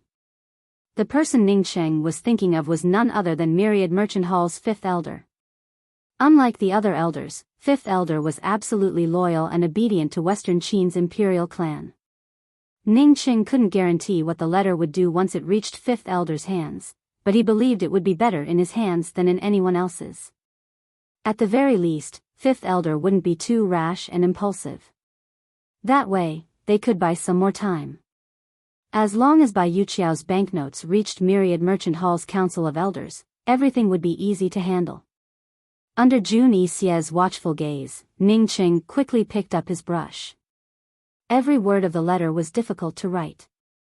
Under Jun Xie's scrutiny, he couldn't reveal the truth of his imprisonment here, nor could he order the D clan to remain loyal to Western Qin and fully cooperate with Han Yunxi. At the same time, he had to create a false impression for Jun Xie to see so that Jun Xie would believe he wanted to pit the D clan against Han Yunxi and Long Feiyi. The three main powers of the D clan, Myriad Merchant Hall, Cloud Realm Trade Consortium, and the military, were all under his control. He knew the Council of Elders and his deputy generals very well. Leaving aside the fact that Long Feiyi and Han Yunxi had killed Bai Yanqing first, then cleared up the misunderstanding between Eastern and Western Qin, it wasn't entirely convincing.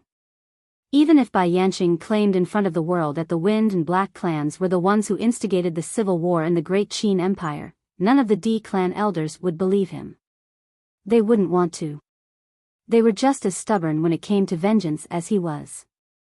In truth, if he had not heard Jun Xie tell him the truth, he would not have believed Han Yunxi and Long Feiyi's suspicions about the civil war in Great Qin. Moreover, these old men were all senior members of the D clan.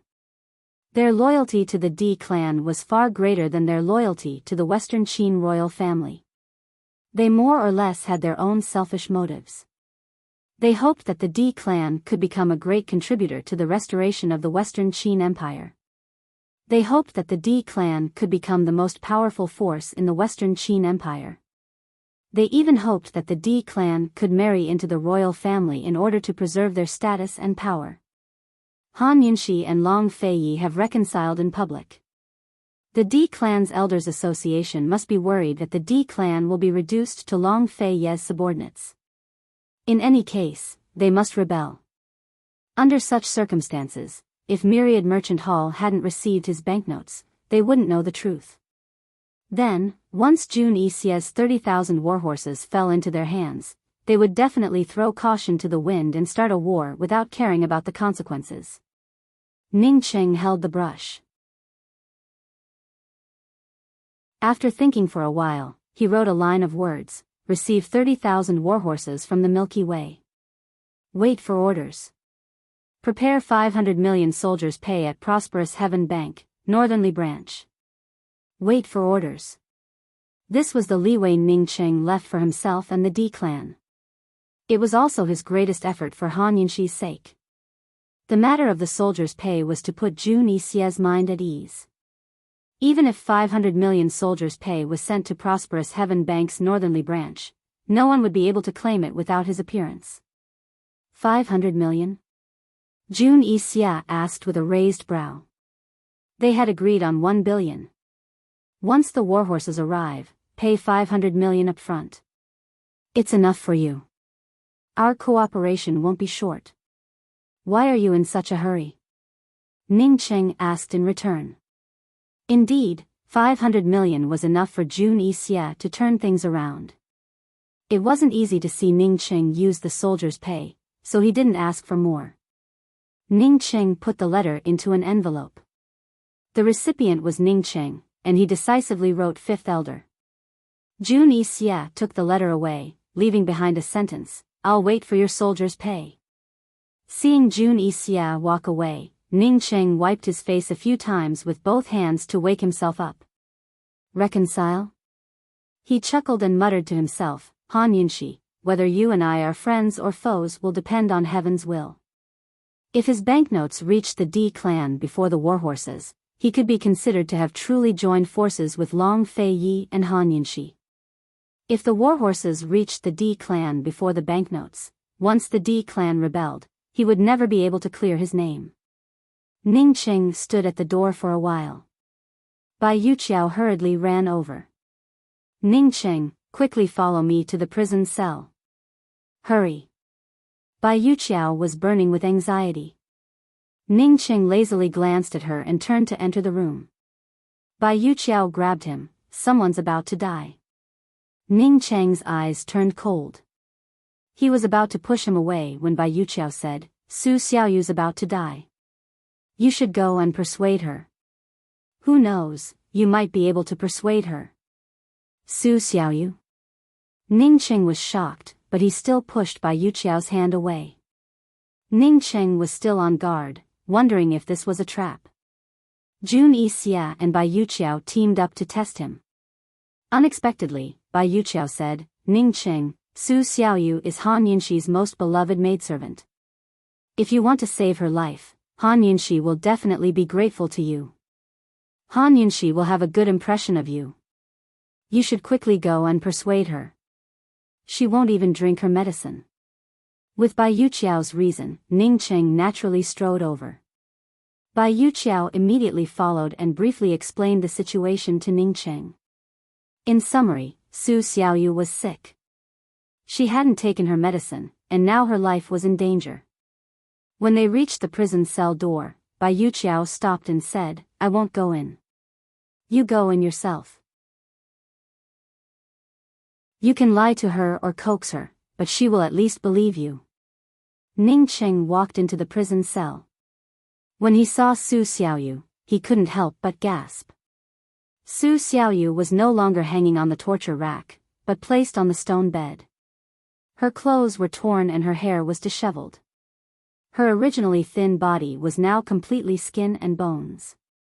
Her eyes were tightly shut, and her hands were tightly clenched into fists. Even though she was terminally ill, her entire body was still tense. It wasn't clear whether she was nervous or on guard. Her palm-sized face was so pale that it didn't have a trace of blood, but her expression was still stubborn and unyielding. Even someone as heartless as Ningcheng felt his heart ache when he saw her. He thought that if that woman, Han Yunshi, saw this child like this, her heart would definitely ache. Ningcheng suddenly realized that in the huge Sky River horse farm, there were so many people, but only this little girl was on the same side as him. Was it because she didn't want to reveal anything, didn't want to become a hostage, so she wanted to die? If there came a day when he couldn't do his best and could only be manipulated by Jun Yixia, would Su Xiaoyu's current situation be his tomorrow? After Ningcheng confirmed that there was no one around, he bent down. He had never been so gentle in his life. He carefully lifted the hair covering Su Xiaoyu's face and whispered, "Little girl, accompany me for a while. If we die, Big Brother will die with you." Su Xiaoyu didn't move, but Ningcheng clearly noticed that her long eyelashes were trembling. He lowered his voice, "My name is Ningcheng, the leader of the D clan." When he said this, Su Xiaoyu immediately opened her eyes. Although she was kidnapped all the way to Sky River City, she didn't have the chance to meet Ningcheng. But she knew that Ningcheng was kidnapped like her. Previously in the Black Tower, she also heard the Shadow Guard talk about Ningcheng. This guy was a loyal follower of the Western Qin royal family, but also an enemy of Long Feiyi. Little. Don't call yourself big brother, I don't know you. Even if she was so weak that she only had one breath left, Su Xiaoyu's mouth was still so stubborn and sharp. Ningqing smiled, at least you're willing to talk to me. Su Xiaoyu quickly noticed Ning Cheng's phoenix feather mask. She only felt that the pattern was very familiar, but she couldn't tell where she had seen it. This is phoenix feather? Even speaking was very laborious. She had seen phoenix feather a long time ago.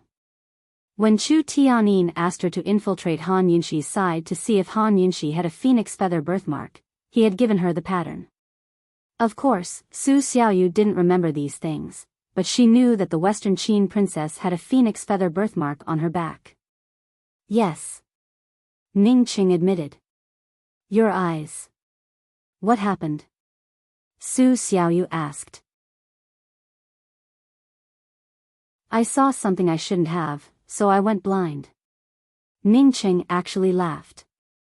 Su Xiaoyu was confused, but she didn't have the strength to pursue the matter. She asked, They sent you?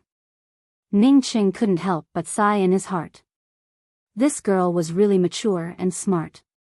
Compared to those adult servant girls, she was several times better.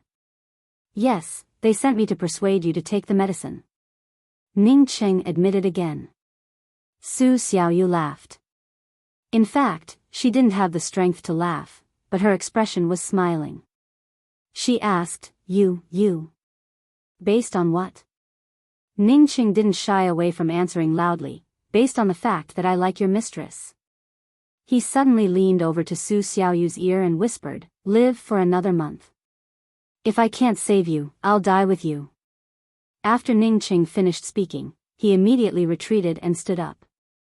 Su Xiaoyu only then realized how tall and imposing this man was. She looked at him and actually nodded without anyone noticing. 1 month, no harm. After Ningqing came out, Bai Yuqiao hurriedly asked, How was it? I coaxed her that I would save her and curry favor with Han Yunxi. She believed me. Ningqing said indifferently. When he was about to leave, he stopped and said, Remember to give her to me when you're done with the interrogation. Han Yunxi will definitely like such a gift. It had to be said that Ningqing's acting was very good. Bai Yuqiao didn't think too much about it. He instructed the soldiers to boil the medicine and personally brought the nurse in to perform the acupuncture. Su Xiaoyu's eyes were wide open and she didn't move. Bai Yuqiao didn't say much to her and just stood at the side and watched. After the nurse took her pulse, she asked Su Xiaoyu to take off her clothes and lay on the stone bed. Su Xiaoyu was so weak that she didn't even have the strength to raise her hand. She didn't move at all. There weren't many maidservants in the army, especially in this place. Bai Yuqiao could only do it himself. She nimbly took off her clothes and flipped her body over. However, she was stunned when she flipped her body over. The nurse began to perform acupuncture on Su Xiaoyu's back. Su Xiaoyu had already closed her eyes. With just a slight movement, she felt that all her strength had been sucked away. She really wanted to sleep. The nurse quickly realized that something was wrong and cried out in alarm, Not good. The nurse hurriedly turned Su Xiaoyu over and desperately pinched her philtrum point. Child, you can't sleep. You can't sleep. Child, wake up. Bai Yuqiao regained her senses and suddenly panicked. What's wrong with her? If she continues to sleep, she will never wake up. Is the medicine ready? If not, bring some sweet soup over first. Hurry. The nurse was extremely anxious. She repeatedly pinched Su Xiaoyu's philtrum a few times and checked her eyelids. This kind of emergency treatment wasn't actually the first time, but this time, Bai Yuqiao's entire face was pale. She stood in the same place, not knowing what to do. Her bean-sized eyes kept rolling down. What's wrong with her?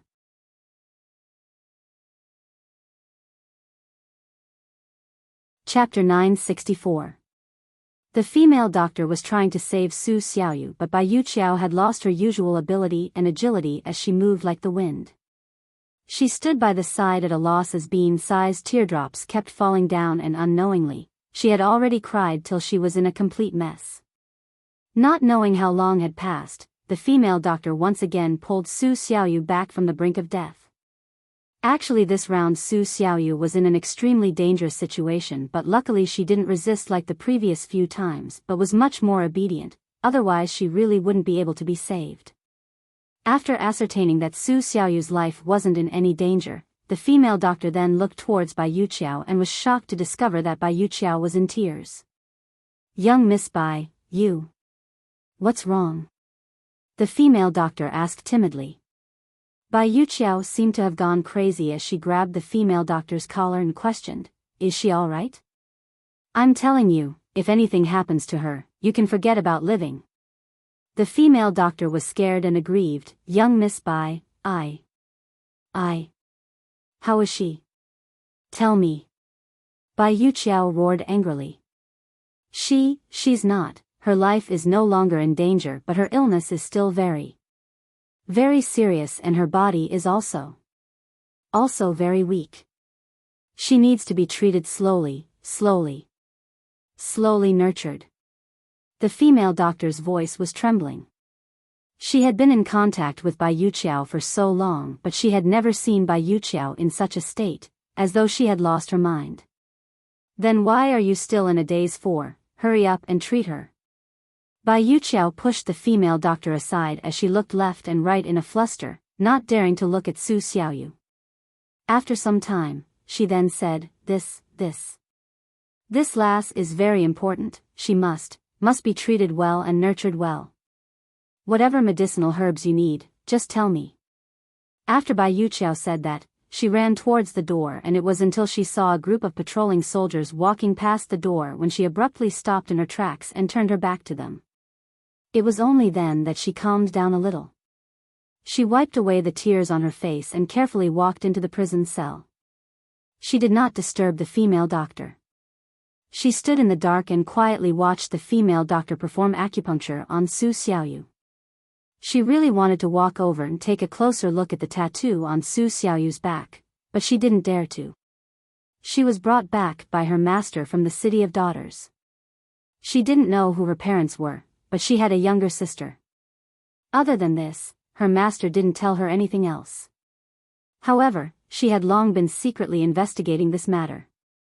She had searched through the entire 100 Poisons sect and the entire Great Central County before finally finding the granny who had raised her all those years ago. It was a pity that the nanny didn't know much. The granny said that she had a jade rui tattoo on her back, but it was incomplete, only half of it. The granny speculated that if she had a younger sister, then the other half of the jade rui tattoo should be on her younger sister's back. That year, Bai Yanqing had asked the granny to casually give her a name. Because the granny saw the jade rui tattoo, she gave it the word Yu. Because the granny's surname was Qiao, she gave her the name Bai Yuqiao. Just now, she saw a jade rui tattoo on Su Xiaoyu's back. It was only half of it, but it could be pieced together with the one on her back to form a complete jade rui.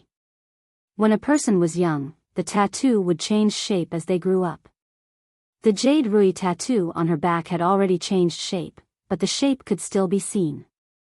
And the tattoo on Su Xiaoyu's back had also changed shape. The degree of change was almost the same as the one on her back. This proved that the tattoo on Su Xiaoyu's back was also tattooed when she was young. Su Xiaoyu. Su Xiaoyu, Bai Yuqiao muttered to herself. Su Xiaoyu's name also had the word Yu in it. Who gave her this name? Was it also because of the tattoo on her back? In 100 Poisons sect and this army, some of the elders who were familiar with her all called her Yu, Han Yunxi and the others all called Su Xiaoyu Little Yu, She was Big Yu, and Su Xiaoyu was Little Yu, Thinking of this, Bai Yuqiao couldn't control her tears from flowing out. Behind her master's back, she had searched for her biological younger sister for so many years. Her only family in this world had actually been by her side for a long time. But she had been tortured by her for so long. She had been sick, injured, and had almost died on the rack several times. Why was it like this? Since she was young, she had always been clear-minded. She had long seen that her master didn't truly love her, and her senior brother didn't treat her with sincerity. She had lived alone in this world, and had never known what it felt like to have a family member. Now that she had one, why did her heart ache so much? Why was she so afraid? She was finally no longer lonely. She finally had someone she could hug, so shouldn't she be happy? Why did her tears keep falling? Why did she want to wail so much? Bai Yuqiao cried silently wiping away her tears as she propped herself up and stood upright.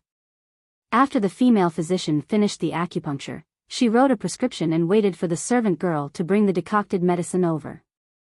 She stayed by Su Xiaoyu's side until she regained consciousness and fed her a bowl of medicine. After everything was settled, the female physician then walked towards Bai Yuqiao.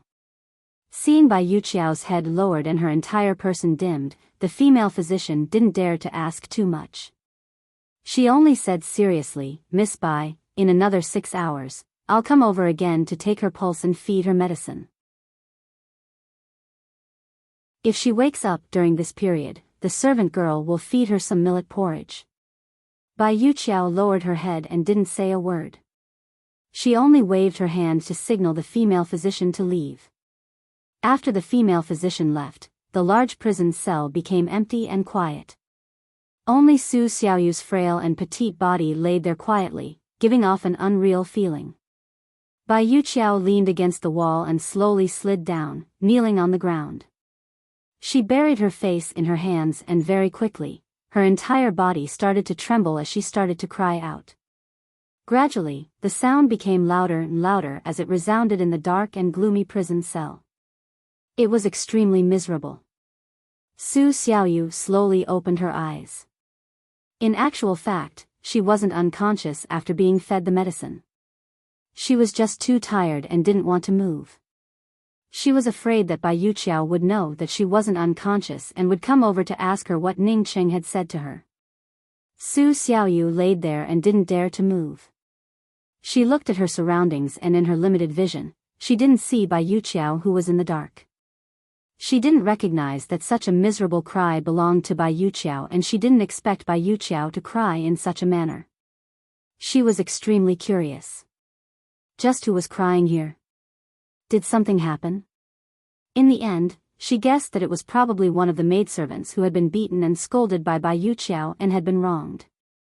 Just like that, Su Xiaoyu slowly closed her eyes again and gradually fell asleep amidst the cries of her biological sister.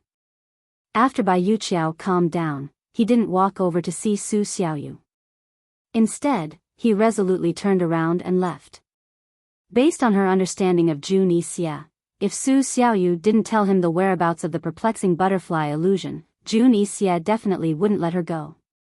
And once Su Xiaoyu revealed the whereabouts of the perplexing butterfly illusion, she would die without a doubt.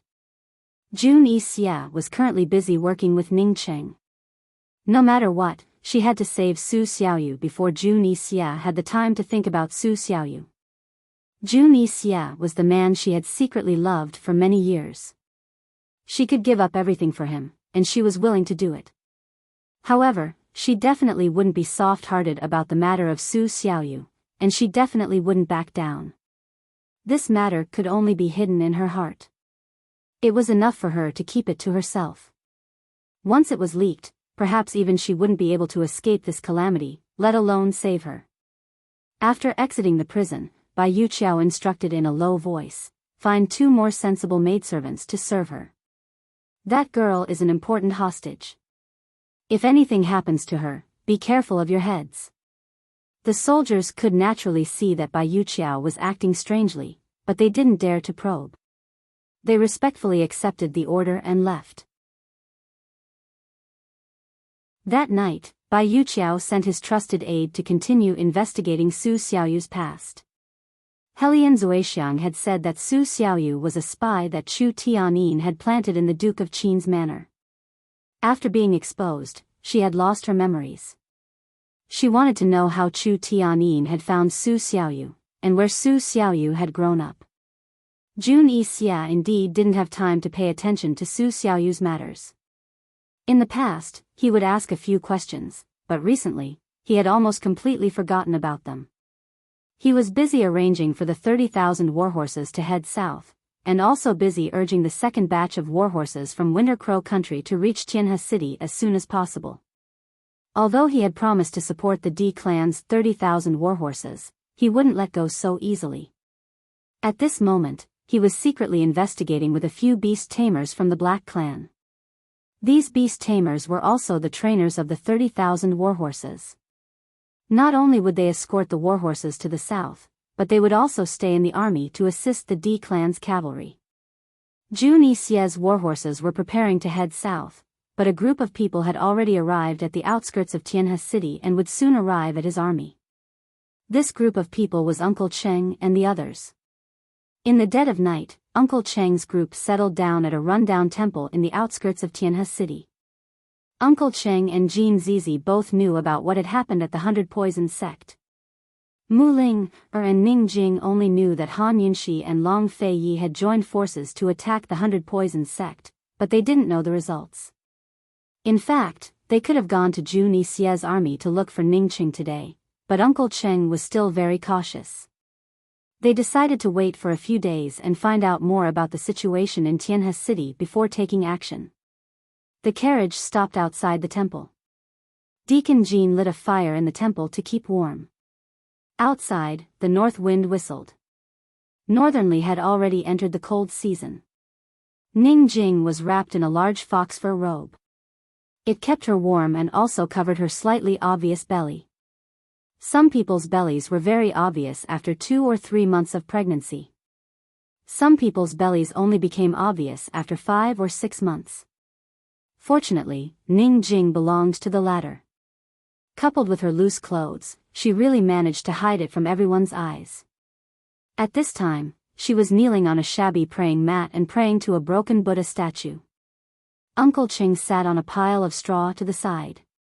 He looked at the fire, his eyes somewhat out of focus. No one knew what he was plotting in his heart.